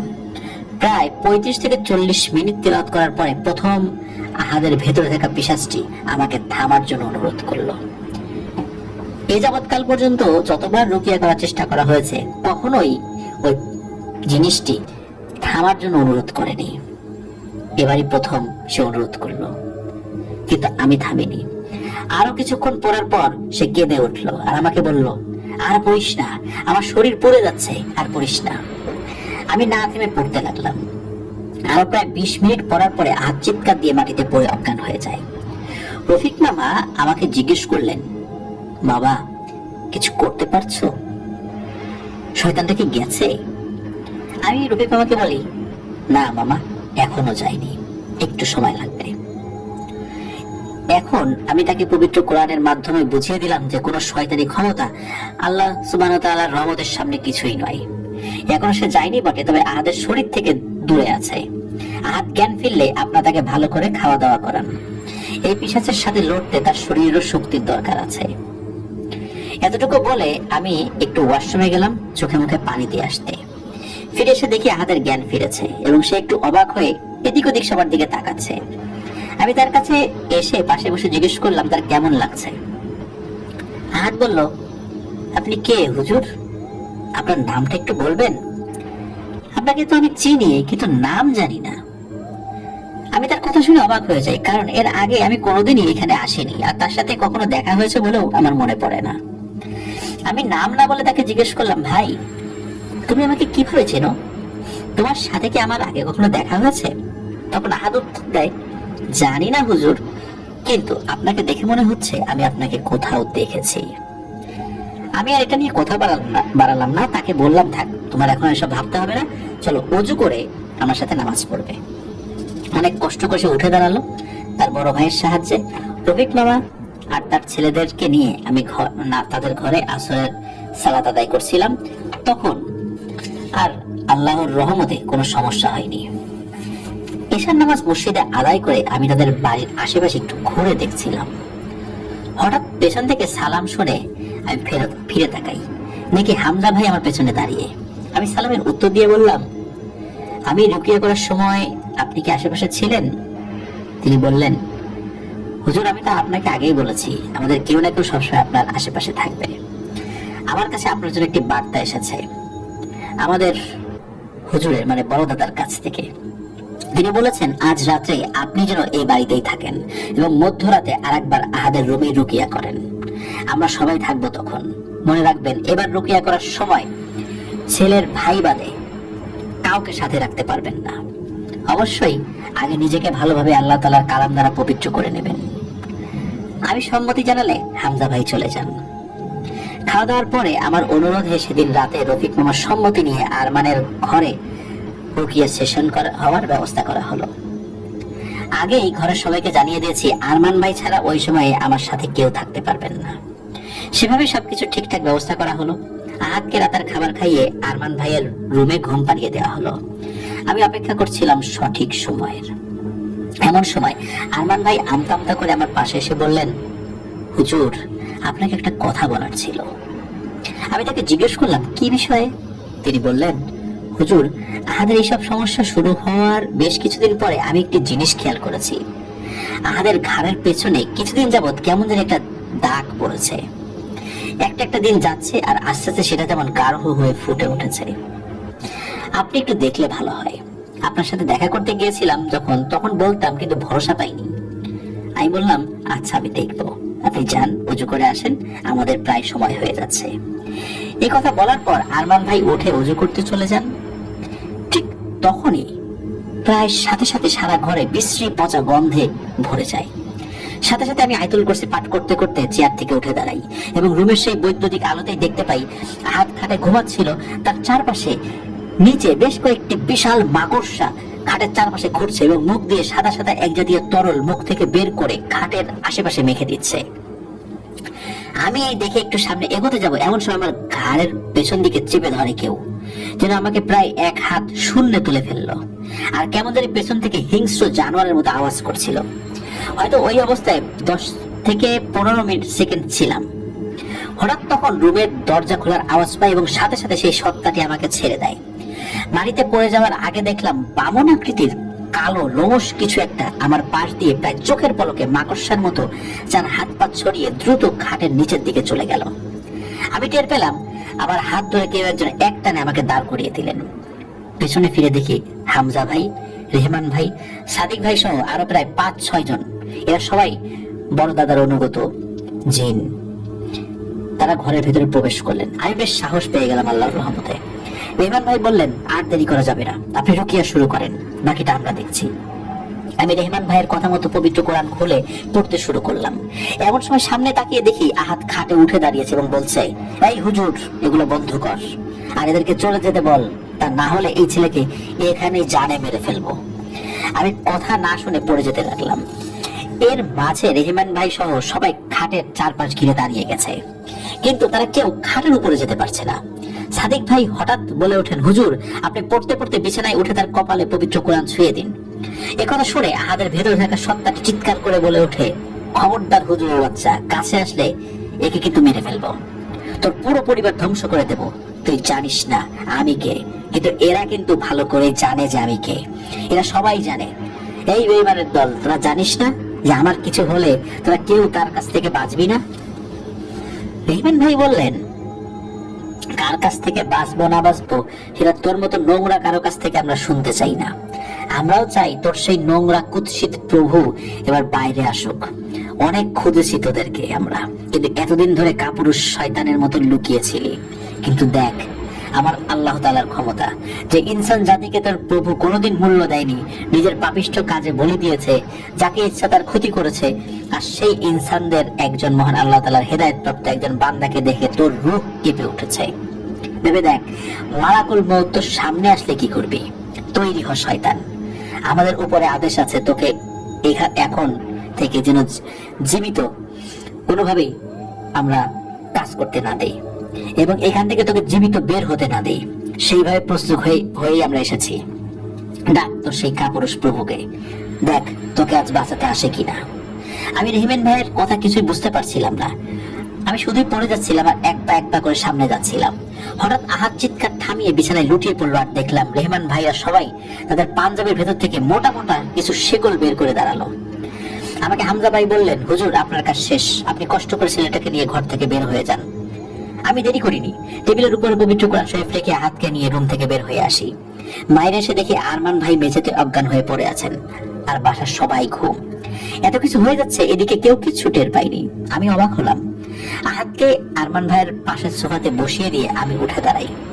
হঠাৎ আহাদের ঘাড়ে চোখ পড়তেই চোখ আটকে যায় আমার।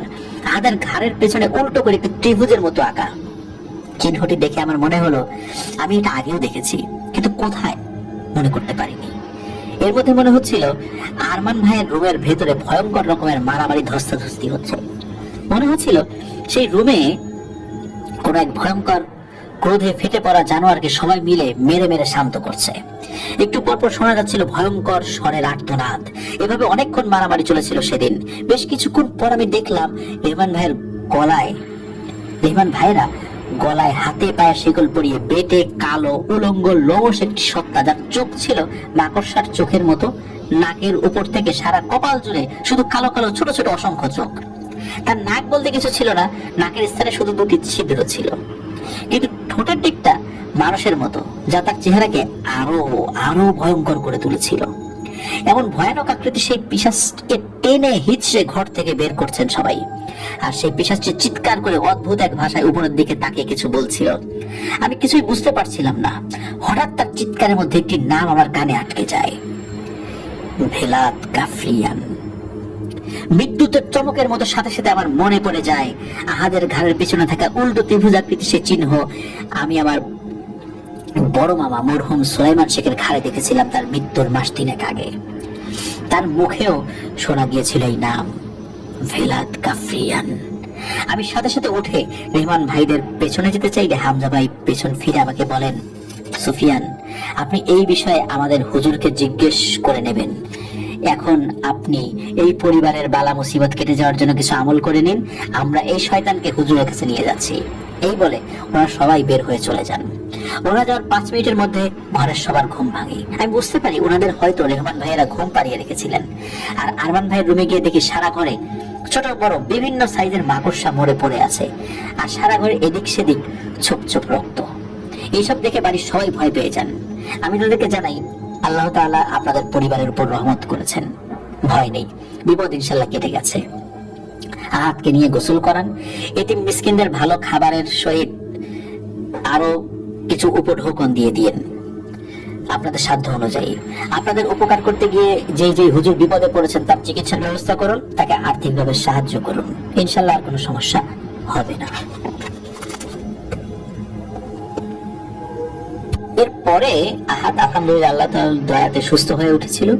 রফিকুমার পরিবার আর কোনো সমস্যা হয়নি। কিন্তু আমার জীবনের কঠিন এক অধ্যায়ের সূচনা হয়েছিল এই ঘটনা থেকেই।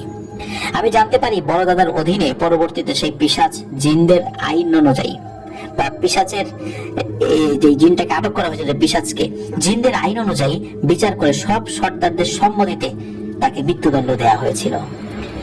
এরপরে আমি জড়িয়ে পড়ি ভেলাত কাফরিয়ান নামের এক ভয়ঙ্কর কাফের জিন সম্রাটের সাথে, যে নিজ জাতির কাছে সবচেয়ে ঘৃণিত এক প্রাচীন জিন। তার সাথে ভয়ানক এক সংঘর্ষের কারণে আমার জীবনের সবচেয়ে খারাপ কিছু সময় পার করতে হয়েছে। সেটি এখন আপনাদেরকে বলতে যাচ্ছি। রফিক মামার বাসার ঝামেলা শেষ করে আমার নিজ বাসায় চলে আসি। অপেক্ষা করতে থাকি কখন বড় দাদার সাথে দেখা হবে, কারণ অনেক প্রশ্ন আছে আমার মনে যার উত্তর জানা প্রয়োজন। প্রায় 3 সপ্তাহ পরে দেখা হয় বড় দাদার সাথে। উনি তাহাজ্জুদের সালাতের সময় আসেন। যতটুকু মনে পড়ে আমি তখন কোরআন শরীফ পাঠ করছিলাম। সুন্দর আতরের ঘ্রাণ পেয়ে আমি আয়াত শেষ করে পেছনে ঘুরে ওনাকে সালাম দিলাম। উনি সালামের উত্তর দিয়ে চুপ করে বসে রইলেন। আমি অপেক্ষা করছিলাম কখন উনি কিছু বলবেন। একটু পরে বড় দাদা আমাকে বললেন, তোমার মনে অনেক প্রশ্ন ঘুরছে আমি জানি, কিন্তু সব প্রশ্নের উত্তর দেয়া যাবে না আবু সুফিয়ান। যতটুকু তোমার জানা উচিত ঠিক তাই জানতে পারবে, এর বেশি না। আমি প্রশ্ন করলাম, বড় দাদা আমার কি জানার অধিকার নেই? তিনি বললেন, অধিকারের কথা না সুফিয়ান, বিষয়টি হচ্ছে গোপনীয়তা নিয়ে। এই মুহূর্তে আমি তোমাকে সব ভেঙে বলতে পারছি না, কারণ আমি জানতে পেরেছি যে শয়তানটার উপর তুমি রুকিয়া করে এসেছো সে কাফরিয়ানের খুব অনুগত এবং শক্তিশালী একজন অনুসারী। তাকে নিয়ে গিয়ে অনেক প্রশ্নের উত্তর আদায় করা হয়েছে।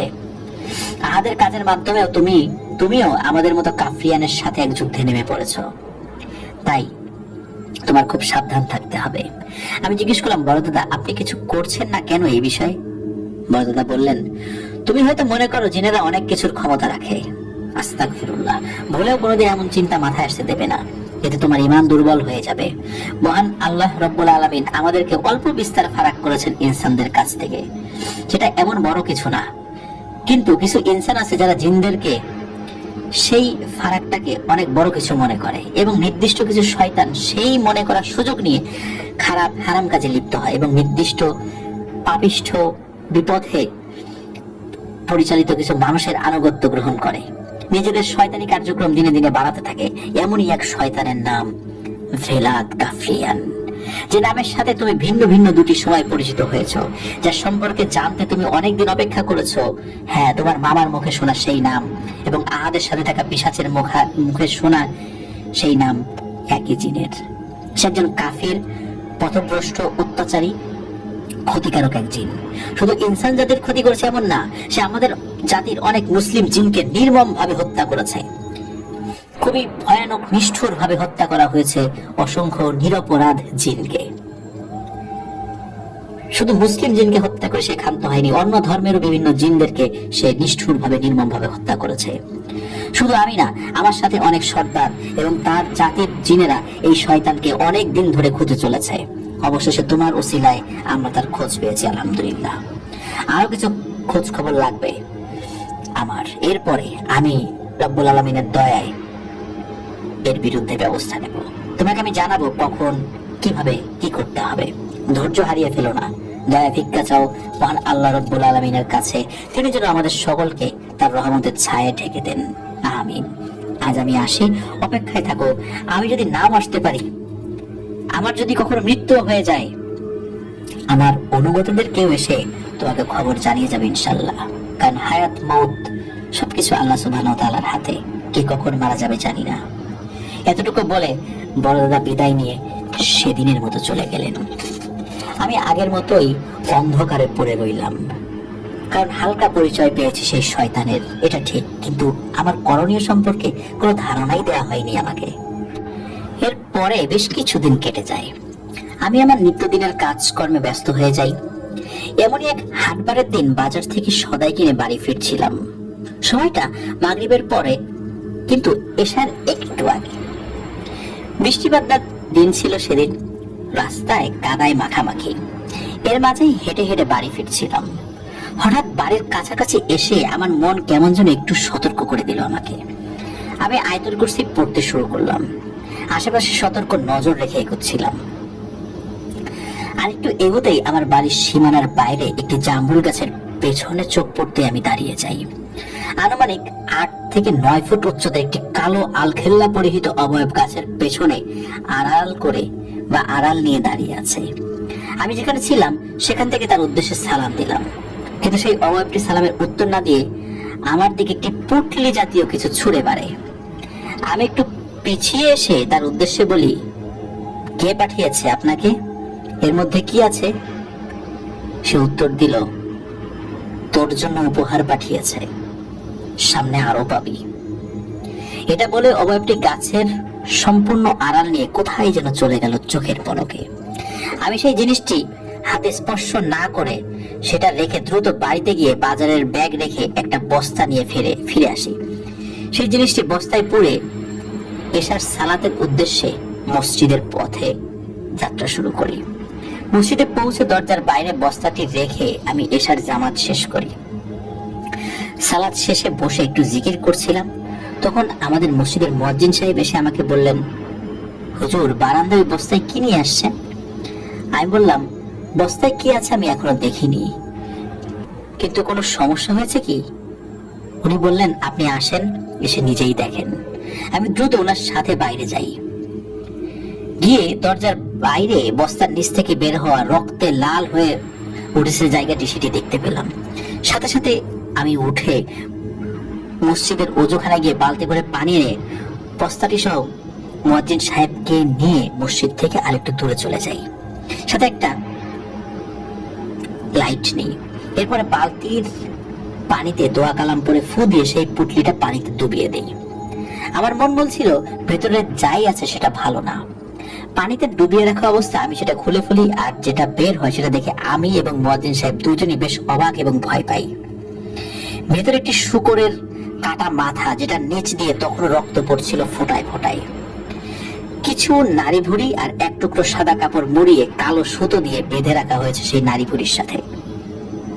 এসব দেখে মুয়াজ্জিন সাহেব সহ্য করতে না পেরে বমি করে ফেলেন। আমি নিজেও বেশ অসুস্থ বোধ করি। দেরি না করে খুব দ্রুত সেই সাদা কাপড়টি খুলে নিয়ে ওই নাপাক জিনিসগুলো দোয়া কালাম করে ফু দিয়ে মাটি চাপা দিয়ে দেই এবং কাপড়টি সাথে নিয়ে বাড়ি চলে আসি। বাড়ি আসার সময় আমি বড় দাদার কথা স্মরণ করি এই কারণে যে উনি আমাকে কিছু দোয়া শিখিয়ে দিয়েছিলেন, কিছু নিয়ম শিখিয়ে দিয়েছিলেন। আর বড় দাদার এই শিখিয়ে দেওয়ার নিয়মে আমি তার সাথে যোগাযোগের চেষ্টা করি।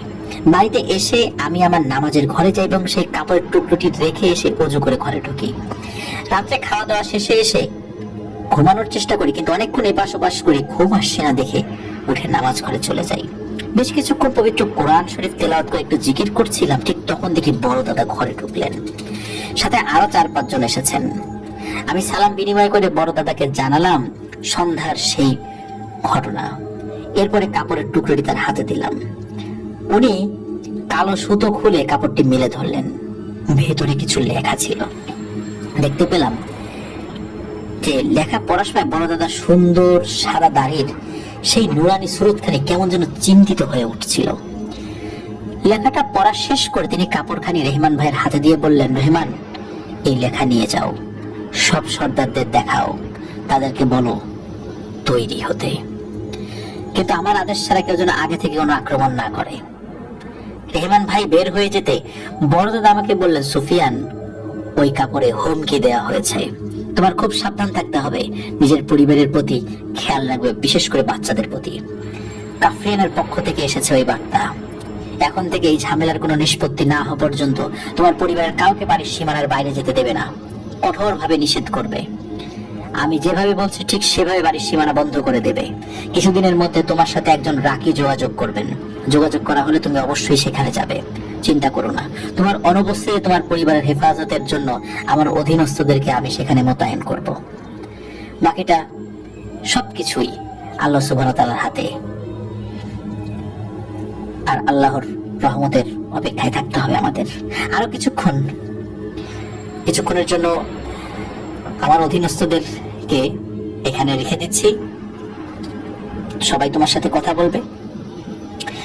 তো সকলের সাথে একে একে কথা হলো, বেশ অনেক বিষয় নিয়ে আলোচনা করা হলো সেদিন। এরপর বড় দাদা আমার সাথে সালাত আদায় করে সবাইকে নিয়ে চলে গেলেন। ঘুম আর হলো না আমার সেদিন। সকালে ফজরের সালাত আদায় করে বড় দাদা শেখানোর পদ্ধতিতে সারা বাড়ি বন্ধ করে দিলাম। খুব বিচলিত হয়ে পড়লাম, হঠাৎ এমনটা কেন হচ্ছে? আগে তো অনেক সমস্যার সমাধান চেষ্টা করেছি, আল্লাহর রহমতে সমাধান হয়েছে, সব যে পেরেছি তা না, কিন্তু এমন অবস্থা তো পড়েনি কখনো। কিছুদিন আর অপেক্ষা করতে হলো না। সেদিন সকাল 10টার দিকে রফিক মামা আমাকে ফোন দিয়ে বললেন, আহাদ আমার সাথে দেখা করতে চায়। আমি রফিক মামাকে জানালাম, মামা, এই মুহূর্তে আমি বাড়ি থেকে বের হতে পারছি না, আপনি বরং আহাদকে পাঠিয়ে দিন আমার বাড়িতে। রফিক মামা না করেননি। ঠিকই সেদিন বিকালে আহাদ একজন হুজুরকে সাথে নিয়ে আমার বাড়িতে আসলেন। কুশল বিনিময় করে আমি আহাদকে জিজ্ঞেস করলাম, ওনাকে তো ঠিক চিনলাম না আহাদ।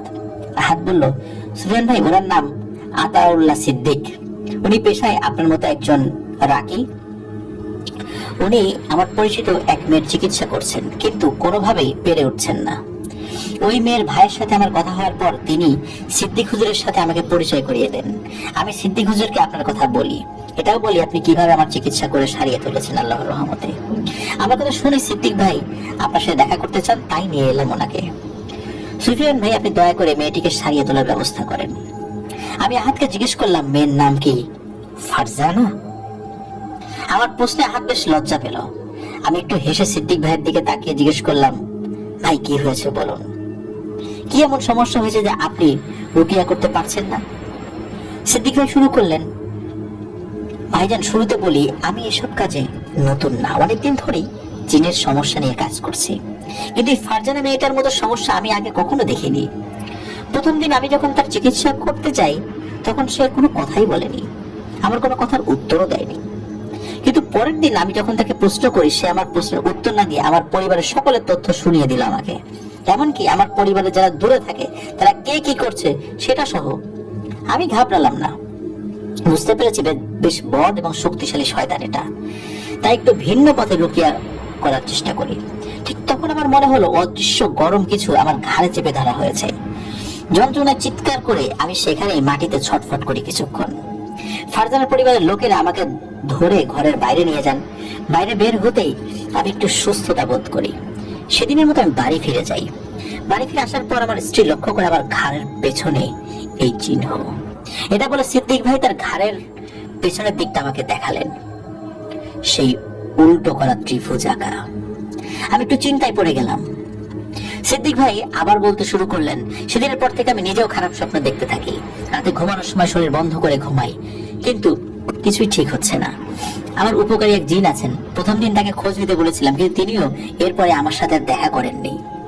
আমি কয়েকবার তার সাথে যোগাযোগের চেষ্টা করেছি, কিন্তু পারিনি। গত 5 দিন আগে এশার সালাত আদায় করে যখন বাসায় যাচ্ছিলাম, পথে হঠাৎ কে যেন আমাকে খুব জোরে চড় দেয়। এত জোরে চড় দেয় যে আমি এখনো এই কানে ভালোভাবে শুনতে পাচ্ছি না। গত পরশু ফারজানার ভাই আমি যাচ্ছি না দেখে দেখা করতে আসেন আমার সাথে। তিনি আমার কথা শুনে আহাদের সাথে পরিচয় করিয়ে দেন এবং যোগাযোগ করিয়ে দেন। তারপর আমি এই যে আপনার সামনে। ভালো কথা, ফারজানার পরিবারের লোকের আমাকে বলেছিল ঘুমের ভেতরে সে কান্না করতে করতে জেগে ওঠে ঘুম থেকে, আর ঘুম ভেঙে গেলে সে ঘরের কোনো একজন সদস্যের দিকে তাকিয়ে থাকে অনেকক্ষণ।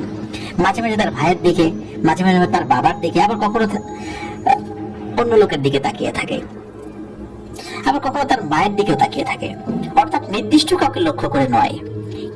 এতটুকু বলে সিদ্দিক ভাই থামলেন। আমি শুনলাম সবকিছু, মাথার ভিতর সব ঘোলাটে লাগছিল, মনে হচ্ছিল এতটুকু তথ্য যথেষ্ট নয়। আমি সিদ্দিক ভাইকে বললাম, ভাই আপনারা দুজন আজকে আমার বাড়িতেই থাকেন, আমি কালকে ইনশাল্লাহ আপনাদের দেখি কিছু জানাতে পারি কিনা। সিদ্দিক ভাই এবং আহাদ ভাই ছিলেন সেদিন, তবে আমার বাড়িতে না। সিদ্দিক ভাইয়ের এক আত্মীয় থাকেন পাশের গ্রামে, তার বাড়িতেই ওনারা দুজন ছিলেন। এদিকে আমি আসরের নামাজের পর থেকে বড়দাদের সাথে যোগাযোগের চেষ্টা করি। রাত আনুমানিক 10টার দিকে মসজিদ বন্ধ করে বের হব, এমন সময় রেহমান ভাই আসলেন। মসজিদে তখন কেউ ছিলেন না। রেহমান ভাই আমাকে বললেন, সুফিয়ান ভাই, সর্দার আজকে আসতে পারবেন না, তিনি বেশ ব্যস্ত, অন্যান্য সর্দারদের সাথে বৈঠক করছেন, খুবই জরুরি একটা বিষয়ে। যা বলার আমাকে বলুন, আমি জানিয়ে দেব। এরপর আমি সিদ্দিক ভাইয়ের বলা সবকিছু জানাই রেহমান ভাইকে, আর আমার করণীয় কি সেই বিষয়ে বড়দাদার কাছ থেকে কোনো উপদেশ দেয়া হয় কিনা সেই বিষয়ে জানাতে বলি। রেহমান ভাই সব শুনে চলে গেলেন। খবর নিয়ে তিনি এলেন শেষ রাতে, ফজরের একটু আগে। আমি মসজিদের দিকে যাচ্ছিলাম, তখন রেহমান ভাইকে দেখলাম মসজিদের পাশে দাঁড়িয়ে আছেন। সালাম বিনিময় শেষে তিনি বললেন, সুফিয়ান ভাই, হুজুর আপনাকে সেই মেয়ের বাড়িতে যেতে বলেছেন, তারপর রুকিয়া করে জানার চেষ্টা করবেন যে তার উপর আসর করা শয়তানের নাম। বিষয়টি কিন্তু মোটেও সহজ হবে না, তাই প্রয়োজন হলে এই পানি ব্যবহার করবেন। এটি জমজম কূপের পানি, এবং এই পানি হুজুর একজন আলেম ইনসান বন্ধু পড়ে দিয়েছেন। আর সিদ্দিক ভাইয়ের সেই জিনকে, যার নাম ইয়াসিন, জানিয়ে দিয়েন ইয়াসিনকে শহীদ করা হয়েছে। সে আর কখনোই তার কাছে আসবে না, তার ডাকে সাড়া দেবে না। ওই ইয়াসিন যখন তথ্য সংগ্রহ করতে গিয়েছিল, ওই কাফরিয়ানের অনুগত দুষ্টু পিশাচ শ্রেণীর জিনরা তাকে কয়েদ করে ফেলে, আর তাকে নিষ্ঠুরভাবে কষ্ট দিয়ে দিয়ে হত্যা করেছে। কাফরিয়ানের অনুসারীরা এভাবেই অনেককেই হত্যা করেছে। বিষয়টি তাকে জানিয়ে দেবেন। এই বলে একটি কাচের বোতল রেহমান ভাই আমার হাতে দেন। তারপর বিদায় নিয়ে যাওয়ার আগে বললেন, চিন্তা করবেন না ভাই, আপনার পরিবারের হেফাজতের জন্য অনেক জিনকে দায়িত্ব দেওয়া হয়েছে। আপনার অনুপস্থিতি তারা সবাই থাকবে আপনার বাড়ির আশেপাশে। আপনি সাবধানে যাবেন, আর মনে রাখবেন আপনি একা নন। মহান আল্লাহ সুবহানাহু ওয়া তাআলার দয়ায় আমরা সবাই আপনার সাথে আছি, ইনশাআল্লাহ থাকবো শেষ পর্যন্ত, শেষ নিঃশ্বাস পর্যন্ত। আপনি সেখানে পৌঁছেই আমাদের অনেককেই পাবেন ইনশাআল্লাহ। যখনই দরকার হবে ডাকবেন, আমরা চলে আসবো। রাব্বি কারীম আপনার হেফাজত করুন। এই বলে রেহমান ভাই চলে গেলেন। আমার খুব খারাপ লাগছিল সেই ইয়াসিন নামক জিনটার কথা স্মরণ করে, যে মানুষের উপকার করার জন্য একটা তথ্য সংগ্রহ করতে গিয়ে কয়েদ হয়ে গিয়ে সেই কাফরিয়ানের অনুগত জিনদের হাতে শহীদ হলেন।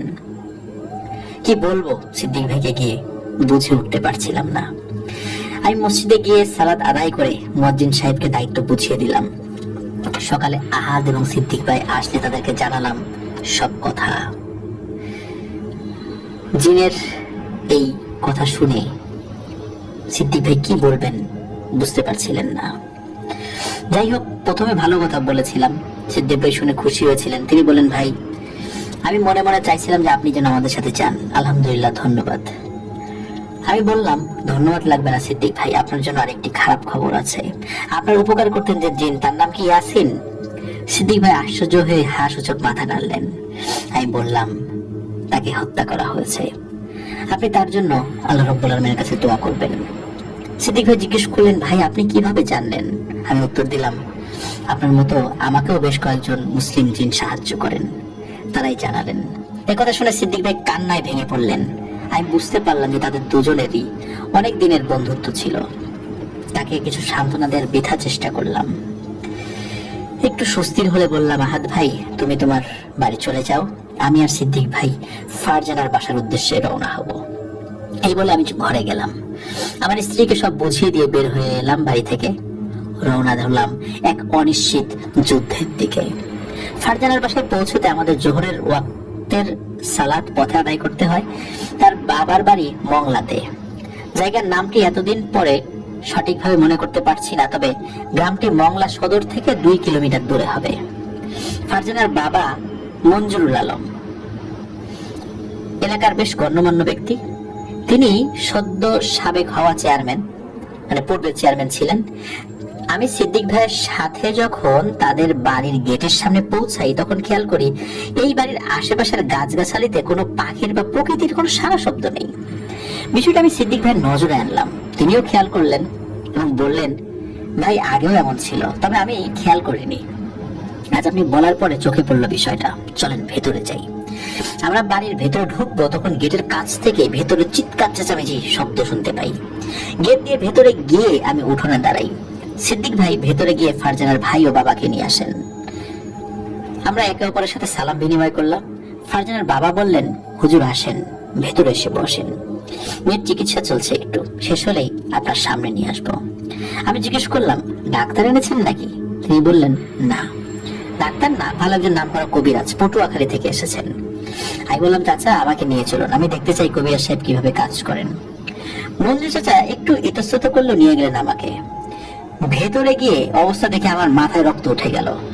কবিরাজের সামনে ফারজানাকে কবিরাজের একজন ছেলে অ্যাসিস্ট্যান্ট চেপে ধরে রেখেছে, আর কবিরাজ শুকনো মরিচ বা এই জাতীয় কিছু মেয়েটার নাকে চেপে ধরেছে। কষ্ট হচ্ছিল মেয়েটা। এসব দেখে আমি আর মেজাজ ঠিক রাখতে পারলাম না। আমি বললাম যে বন্ধ করেন এগুলো, এখনই বন্ধ করবেন। ফারজানার বাবার দিকে তাকিয়ে জিজ্ঞেস করলাম, চাচা আপনি পূর্ণবয়স্ক মেয়েটাকে এমন পর্দাহীন ভাবে দুজন পুরুষ মানুষের কাছে চিকিৎসা করতে দিচ্ছেন? এমন চিকিৎসার থেকে তো মারা যাওয়া উত্তম। ভয় করেন না কেন আপনারা? এর জবাব তো দিতে হবে বাবা হিসাবে আল্লাহ তাআলার কাছে। এগুলো বন্ধ করেন চাচা। একটা সমস্যা সমাধান করতে গিয়ে আরো পাপ করবেন না দয়া করে। মঞ্জু চাচা একটু ইতস্তত করছিলেন দেখে আমি আবার বললাম, আপনারা যদি এসব নজরুকি বন্ধ না করেন তাহলে আমি এক্ষুনি এখান থেকে চলে যাব। আর যদি চলে যেতে হয় এসব পাপ কাজের কারণে, তাহলে আর আপনি আমাকে পাবেন না বলে দিলাম। মঞ্জু চাচা এবার তার ইতস্তত ভাব কাটিয়ে দাঁড়িয়ে থাকা একজন মহিলাকে বললেন ফারজানাকে ভেতরে নিয়ে যেতে, আর কবিরাজকে টাকা পয়সা দিয়ে বিদায় করে দিলেন। এরপর আমি মঞ্জু চাচাকে বললাম, আজ এশার সালাতের পর পর্দার সহিত ফারজানাকে আমার সাথে নিয়ে আসবেন। তার উপরে মহান আল্লাহ তাআলার কালামের মাধ্যমে রুকিয়া শুরু করবো ইনশাল্লাহ। ঘরের সবাই সালাত আদায় করবেন নিয়মিত। আর আপনাদের পরিবারে ইদানিং এর মাঝে কি কেউ অসুস্থ হয়ে পড়েছে নাকি? তিনি বললেন, জি হুজুর, আমার ছোট ভাই অসুস্থ, সে ঘুম খাওয়া দাওয়া ছেড়ে দিয়েছে প্রায়। তার সাথে দেখা করতে চাইলে পাশের একটি বাড়িতে আমাকে নিয়ে যাওয়া হয়। বারান্দায় একটি বিছানায় একজন মধ্যবয়সী লোক শুয়ে আছেন। আমি তার পাশে বসে সালাম দিয়ে জিজ্ঞেস করলাম, চাচা আপনার কি হয়েছে, আমাকে বলবেন একটু? উনি আমার দিকে অল্প কিছু সময় তাকিয়ে থেকে বললেন, হুজুর আমি বললে আপনি বিশ্বাস করবেন না, তাই বলতে চাচ্ছি না। আমি ওনাকে বললাম, চাচা আপনি আমাকে না বললে আমি অনেক কিছুই জানতে পারবো না, দয়া করে দুশ্চিন্তা ছাড়া বলুন। এরপরে তিনি শোনালেন এক ভয়ঙ্কর ঘটনা, তার সার সংক্ষেপ বলছি। ওনার নাম সাজু, পেশায় একজন মাছের আড়তদার এবং মাছ চাষী। প্রায় সময় বেচা কেনা শেষ করে একসাথে তার যে ঘেরগুলো রয়েছে সেই ঘেরগুলো ঘুরে বাড়ি আসতে হয়, তাই তার দেরি হয়। বেশ কিছুদিন আগে এমন রাত করে বাড়ি ফিরছিলেন। তাদের গেটের ভেতরে ঢোকার পর উনি মঞ্জু চাচাদের বাড়ির টিনের চালের উপর চোখ পড়তে দেখতে পান কালো আলখেল্লা পরিহিত 10 থেকে 12টি অবয়ব হাঁটু মুড়ে উপর হয়ে বসে দুলছে। প্রথমে তিনি ভাবলেন চোট্টর হবে, তাই হাতে থাকা টর্চ লাইটের আলো ফেলেন চালের উপরে। আলো ফেলেই তিনি ভয়ে চমকে ওঠেন। তিনি দেখেন আলখেল্লার ভেতরে মুখের স্থানে যতটুকু দেখা যাচ্ছে সেখানে মাংসের দলা ছাড়া আর কিছুই নেই। ভয়ে তিনি পিছিয়ে আসেন, আর ঠিক তখনই দেখলেন ওই কালো অবয়বগুলো মাছ থেকে একটি অবয়ব উঠে দাঁড়ায় এবং সেখান থেকে লাফ দিয়ে শূন্যে উঠে মিলিয়ে যায়। উনি ভয়ে চিৎকার করতে যাবেন, ঠিক তখনই ওনার ঘাড়ের পেছনে প্রচন্ড যন্ত্রণা শুরু হয়, মনে হয় ওই জায়গাটি পুড়িয়ে দিয়েছে। এরপরে উনি চিৎকার দিয়ে উঠলে বাড়ির সবাই বের হয়ে এসে ধরাধরি করে ওনাকে ওনাদের ঘরে নিয়ে যান।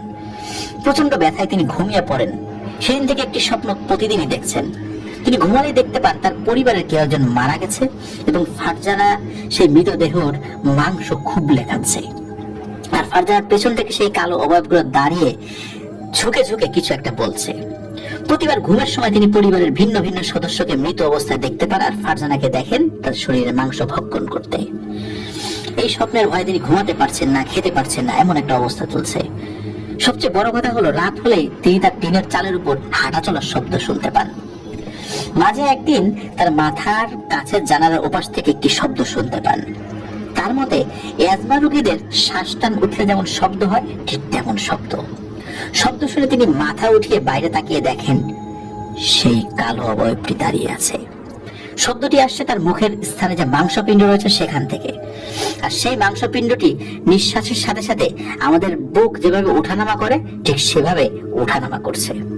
এটা দেখে ভয় চিৎকার দিয়ে তিনি অজ্ঞান হয়ে যান। এরপর বাড়ির লোকজন এসে ওনাকে পানি টানি দিয়ে জ্ঞান ফেরান। আমি খুব মনোযোগ দিয়ে ওনার কথা শুনলাম।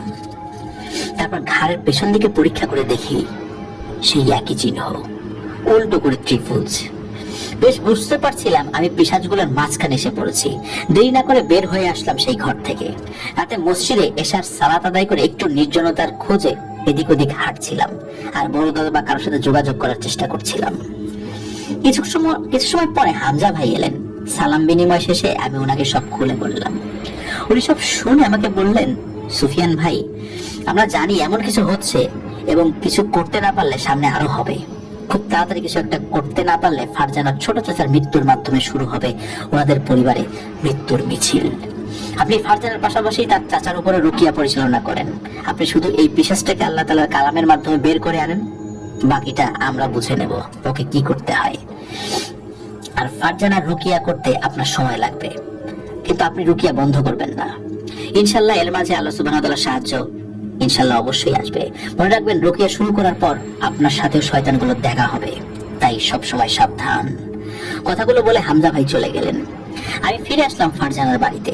এসে দেখি বাড়ির বারান্দার ঘরে ফারজানাকে পর্দার সাথে মেঝেতে পাটি বিছিয়ে বসিয়ে রাখা হয়েছে। সাথে তার খালা বসেছেন, অদূরে তার বাবা, ভাই, মেজো চাচা বসে আছেন। আমি ফারজানার বিপরীতে বসে পড়লাম। ব্যাগ থেকে আমার সব সফরের সঙ্গে পবিত্র কোরআন শরীফ বের করে আনলাম, আর বের করলাম বড় দাদার পাঠানো সেই পানি।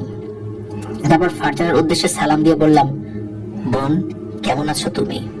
কেমন লাগছে তোমার? কি হয়েছে তোমার? আমাকে বলো, আমি তোমাকে সাহায্য করতে এসেছি।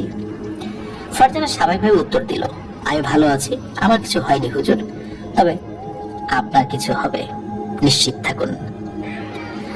কথা শুনে অবাক হইলাম, এত সাবলীল ভাবে, সুন্দর ভাবে আমার কিছু হবে, আপনি নিশ্চিত থাকুন, এই কথাটা বলতে পারলো।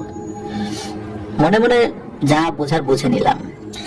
আমি আর কিছু জিজ্ঞেস না করে রুকিয়া শুরু করলাম। কোরআন শরীফ পাঠ করার যখন শুরু করেছি, ফারজানার চেহারায় পরিবর্তন শুরু হলো। অল্প কিছুক্ষণ পরে সে খেপে উঠলো।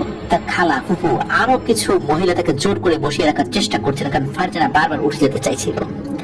বেশ কিছুক্ষণ কোরআন শরীফ পাঠ করার পরে দেখি ফারজানার শরীর নিস্তেজ হয়ে যায়। আমি তাকে ঘরে নিয়ে যেতে বলি। এরপরে মঞ্জু চাচাকে বলি, চাচা, আমাকে কিছুদিন সময় দিতে হবে, কারণ ওর উপর যে আসর করেছে সে বেশ শক্তিশালী। মঞ্জু চাচা সম্মতি দিলেন। আমাকে তার বাড়িতে থাকতে বললে আমি মানা করে দিলাম। তাকে অনুরোধ করলাম তিনি যেন আমাকে কোন একটি মসজিদে থাকার ব্যবস্থা করে দেন। এলাকার প্রভাবশালী মানুষ তিনি, তাই এই কাজটি খুব সহজে করে ফেলতে পারলেন, খুব বেশি সময়ও লাগলো না। এরপরে ওনার সাথে নিয়ে আমি ফারজানার ছোট চাচার ঘরে যাই। ওনাকে ওযু করিয়ে আনতে বলি। ওযু করে আসার পর ওনার উপর রুকিয়া পরিচালনা শুরু করি। বেশ কিছুক্ষণ কোরআন শরীফ তেলাওয়াত করার পর সবার সামনেই সেই সাধু চাচা হঠাৎ উপরের দিকে তাকিয়ে চোখ বড় বড় করে গলা দিয়ে বিদ ঘুটে ঘর ঘর শব্দ বের করতে থাকে। ঘরের সবাই এমন শব্দে ভয় পেয়ে যান। আমি কিন্তু তেলাওয়াত বন্ধ করলাম না, পড়তে থাকলাম। হঠাৎ দেখি ওনার মুখ দিয়ে কালো ধোঁয়ার মতো বের হচ্ছে, আর উনি সোজা হয়ে বসে থাকা অবস্থায় উপরের দিকে মুখ হা করে ছটফট করছেন। প্রায় 2 মিনিট সেই ধোঁয়া বেরোলো। এরপরে সাধু চাচা জ্ঞান হারান। সেই ধোঁয়ার কুণ্ডলি ঘরের চালের ফাঁকা দিয়ে মিলিয়ে গেল। সবাই ধরাধরি করে সাধু চাচাকে বিছানায় নিয়ে আসেন। অল্প একটু পরেই ওনার জ্ঞান আসে।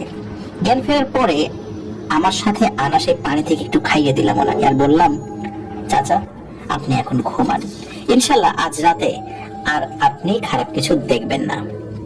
বাকিদের দিকে ফিরে বললাম, আপনারা সবাই ফজরের আজান দিলে মসজিদে চলে আসবেন, সবাই মিলে 5 ওয়াক্তের সালাত জামাতে আদায় করবেন। ঘরের কোনো পুরুষ মানুষ আজ থেকে ফজরের নামাজের সময় ঘুমিয়ে যেন না থাকে সেদিকে খেয়াল রাখবেন।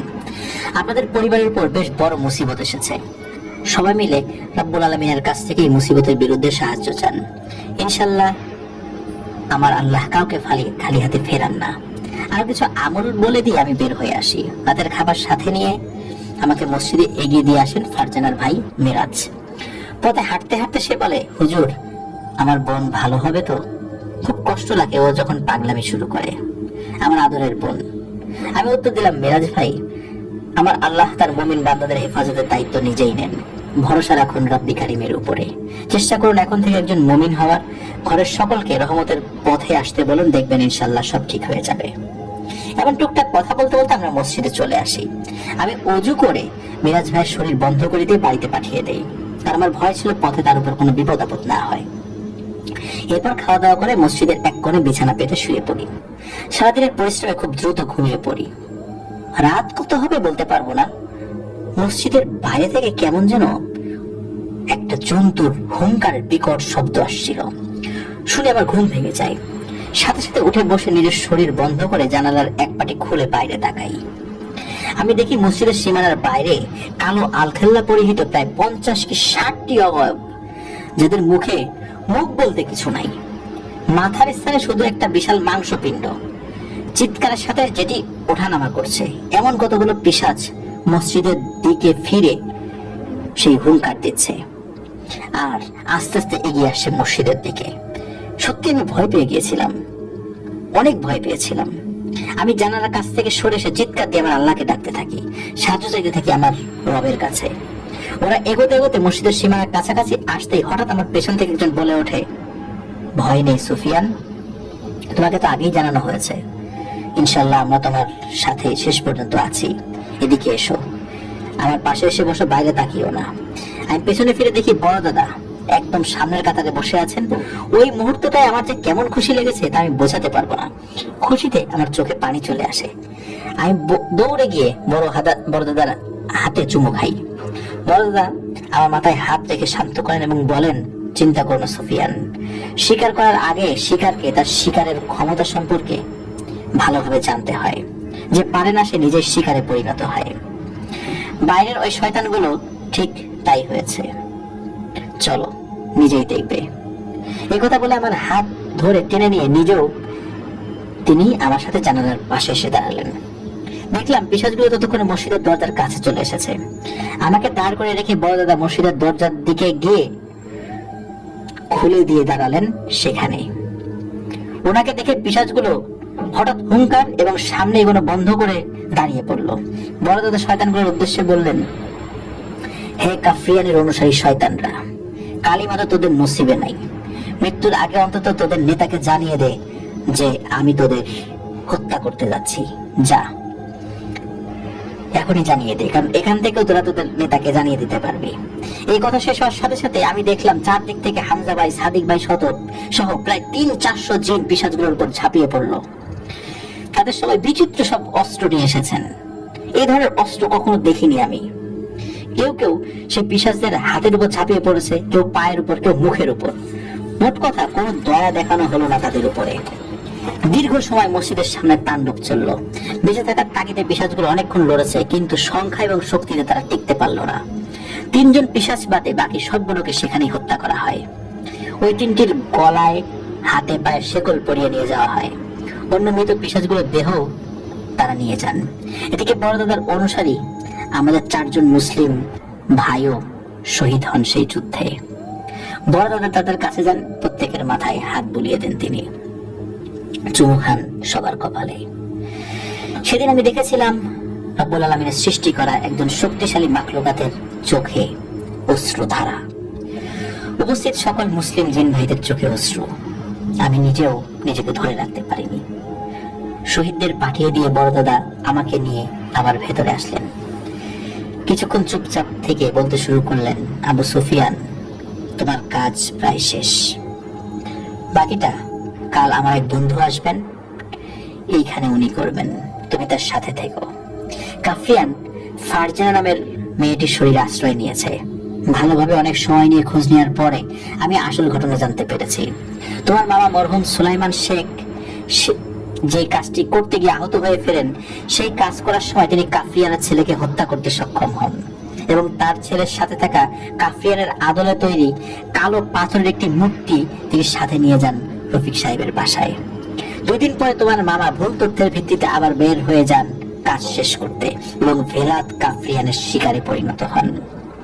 রফিকের বাসা থেকে বের হওয়ার আগে সেই মূর্তিটি রফিকের কাছে আমানত হিসাবে রেখে আসেন, কিন্তু নতুন বাড়িতে ওঠার সময় তিনি সেটি হারিয়ে ফেলেন, যা পরবর্তীতে আহাত খুঁজে পায় এবং আবেগের বশবর্তী হয়ে ফারজানাকে সেটি আবার উপহার দেয়, যেহেতু আহাত ফারজানাকে পছন্দ করত। এরপর থেকে ফারজানা অসুস্থ হতে থাকে। ভেলাত চেয়েছে ফারজানার আপন কাউকে সে বাঁচিয়ে রাখবে না, একজন একজন করে স্বীকার করবে। এই জন্য সে তার অনুসারীদেরকে নিয়ে ফারজানার পরিবারের মাঝে বিভীষিকার মতো প্রবেশ করে। আলহামদুলিল্লাহ, সব ভালোভাবেই রাব্বি কারিমের দয়া শেষ হচ্ছে। তোমার পরিবারের হেফাজতের দায়িত্ব এই রেহমান তার দলবল নিয়ে আছে, চিন্তা করো না তাদের নিয়ে। কাফরিয়ানকে জীবিত অবস্থায় ধরা খুবই জরুরি, অনেক হিসাব আছে তার সাথে আমাদের। কিন্তু তোমাকে একটা কথা বলে দিই, সেদিন তোমাকে কাফরিয়ানে যে পুটুলিতে পাঠিয়েছিল সেটা হাত দিয়ে ধরা উচিত হয়নি তোমার। খারাপ রকমের জাদু করা ছিল তাতে। তুমি আমার জন্য অপেক্ষা না করে নিজেই এটি ধরে ফেলেছ, কাজটি নিজেই করে ফেলেছ। সারা জীবন তোমাকে ভোগাবে এই জাদু, যেটা আমাদের সকল ক্ষমতার বাইরে। আল্লাহ তাআলা এবং আমার রসুলের তরিকা মতো চলার চেষ্টা করবে, ইনশাল্লাহ এগুলো হয়তো অনেকখানি কমে যাবে, এই জাদুর প্রভাব কমে যাবে, তবে একেবারে কিন্তু যাবে না। সারাটা জীবন তোমাকে এটা ভোগ করতে হবে। চলো এখন শুকরিয়া নামাজ আদায় করি একসাথে। কথা বলে থামলেন বড় দাদা। এরপর আমরা একসাথে সালাত আদায় করার পর উনি বিদায় নিয়ে চলে যান। সেদিন ফজরের নামাজের পরে আমি আস্তে আস্তে ফারজানার বাড়ির উদ্দেশ্যে হাঁটতে থাকি। মসজিদে সালাতের সময় অনেকে আমাকে জিজ্ঞেস করলেন রাতে কি হয়েছিল, কারণ তারা সবাই সেই হুঙ্কার, চিৎকার, কান্না, আর্তনাদ শুনতে পান। আমি শুধু তাদের বলি আল্লাহ তাআলার রহমত বর্ষিত হয়েছে, আর কিছু না। ফারজানাদের বাড়িতে এসে দেখি সবাই ফারজানাকে বেঁধে ঘিরে রেখেছে। মিরাজ ভাই জানালো মধ্যরাতের পর থেকে হঠাৎ সে পাগলামি শুরু করে, চিৎকার করছে আর বলছে তাকে ছেড়ে দিতে, সে নিরাপদে গিয়ে ফারজানাকে ছেড়ে দেবে। শুনে আমি একটু হাসলাম আর বললাম, ভয় নেই ভাই, আপনারা খেয়াল রাখেন সে যেন কোথাও যেতে না পারে, আল্লাহর সাহায্য আসছে। আমার কথা মতো ফারজানাকে প্রায় সারাদিন বেঁধে রাখা হলো। কাফরিয়ান বের হতে পারছিল না, কারণ বাইরে বড় দাদার অনুসারী এবং অন্যান্য সর্দারদের অনুসারী হাজার হাজার জিন ভয়ানক সমস্ত অস্ত্র নিয়ে অপেক্ষা করছিল যে সে বাইরে বের হবে আর তার জীবন শেষ হয়ে যাবে। মাগরিবের সালাতের পর একজন বয়স্ক হুজুর আসেন ফারজানার বাড়িতে, তার সাথে আরো 4 জন এসেছেন। আমি তাকে একবার দেখে চিনতে পেরেছি। উনি দক্ষিণবঙ্গের বিখ্যাত আলেম হাফেজ শাহ হুজুর। উনি বাড়িতে ঢুকেই আমাকে কাছে ডাকলেন। আমি কাছে এসে সালাম বিনিময় করলাম ওনার সাথে। উনি বললেন, বাবা সুফিয়ান, আমি তোমার কথা শুনেছি। রব্বুল আলামিনের কাছে দোয়া করি তিনি যেন তোমাকে শেফা দান করেন। এরপর আরো কিছুক্ষণ কথার পরে উনি উঠোনে এসে কিছু ময়দা পরে ছিটিয়ে দিলেন, তারপর ফারজানাকে নিয়ে আসতে বললেন। ওনার সাথে আসা 4 জন 4 কোণায় দাঁড়িয়ে পড়লেন। মাঝখানে ফারজানাকে বসিয়ে শুরু করলেন রুকিয়া। ওই 4 জন হুজুর চারদিক থেকে ফারজানার শরীরে পানি ছিটাচ্ছিলেন। আমি লক্ষ্য করছিলাম হাফেজ হুজুরের রুকিয়া পদ্ধতি। উনি এমন সব আমল করছেন যা আমি জানতাম না। অল্প কিছুক্ষণ পরে সকলের চোখের সামনে ফারজানার মুখ দিয়ে কালো ধোঁয়া বের হতে থাকে। ধোঁয়াটা বের হয়ে উপরের দিকে উঠতে থাকলো। সবাই ফারজানার দিকে তাকিয়েছিলেন। আমি দেখছিলাম ধোঁয়াটা কোথায় যায়। অল্প একটু উপরে ওঠার পরে দেখলাম বাড়ির বাইরের এক নারকেল গাছ থেকে 4-5টি আলো খুব দ্রুত এসে ধোঁয়ার কুণ্ডলিটাকে নিয়ে শূন্যে মিলিয়ে গেল। এদিকে ফারজানা অনবরত বমি করছে। কিন্তু তার বমির সাথে বের হচ্ছে নখ, চুল, কালো সুতা দিয়ে মোড়ানো এক টুকরা লাল কাপড়, এবং শেষে বের হয়ে এলো ছোট্ট কালো পাথরের একটি মূর্তি। হাফেজ শাহ হুজুর মূর্তিটি নিয়ে চলে যান। যার সময় আমাকে বলেন, বাবা, রব্বুল আলামিনের পথে চলতেই হলে অনেক বাধা আসে, সেই বাধা কাটিয়ে যদি অল্প কিছু সময়ও কেউ বাঁচে, আমি মনে করি সেটাই তার জন্য অনেক বেশি। ভালো থেকো। পরের ঘটনা অনেক সংক্ষিপ্ত। ফারজানা আস্তে আস্তে সুস্থ হয়ে ওঠে। তার পরিবারেও আর কোনো সমস্যা হয়নি। সমস্যা যা হয়েছিল আমার, সে এক অন্য ঘটনা। ইনশাল্লাহ বেঁচে থাকলে কোনো একদিন বলবো। প্রিয় লিসেনার্স, কেমন লাগলো ঘটনাটি? কাফরিয়ানকে কিন্তু ধরে নেওয়া হলো। তার সাথে কি হিসাব নিকাশ হয়েছিল সেটা আমরা এখনো জানতে পারিনি। অবশ্যই তার পরিণতি কি হয়েছিল আপনারা বুঝতে পারছেন। অসংখ্য জিনকে নির্বিচারে, বিভিন্ন ধর্মের জিনকে তার নিজের প্রয়োজন মতো বলি দিয়েছে। ঠিক যেমন কিছু নরপিশাচরা মানুষকে বলি দেয়, ঠিক ভেলাত কাফরিয়ান ও জিনদেরকেও বলি দিয়েছে। মানুষদেরকেও তার কাজ চরিতার্থ করার জন্য ব্যবহার করেছে, হত্যা করেছে। এই কারণে জিন সম্প্রদায়ও তাকে খুঁজছিল। আর এরা সবাই ছিল শয়তানের অনুসারী। উল্টো ত্রিভুজ, এটি কিন্তু জাদুবিদ্যার একটি চিহ্ন। অনেক সময় মানুষরাও এটা ব্যবহার করে। আপনারা দেখবেন যে ইলুমিনাতিতে এটাও ব্যবহৃত হয়। প্রিয় লিসেনার্স, দীর্ঘ একটি ঘটনা ছিল, আসলে দীর্ঘ।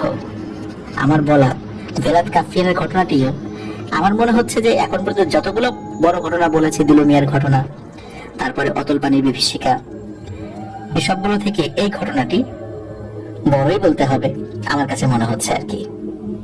প্রিয় লিসেনার্স, আজকে বিদায় নিতে চাচ্ছি। আশা করছি ঘটনাটি আপনাদের সকলের কাছে ভালো লেগেছে।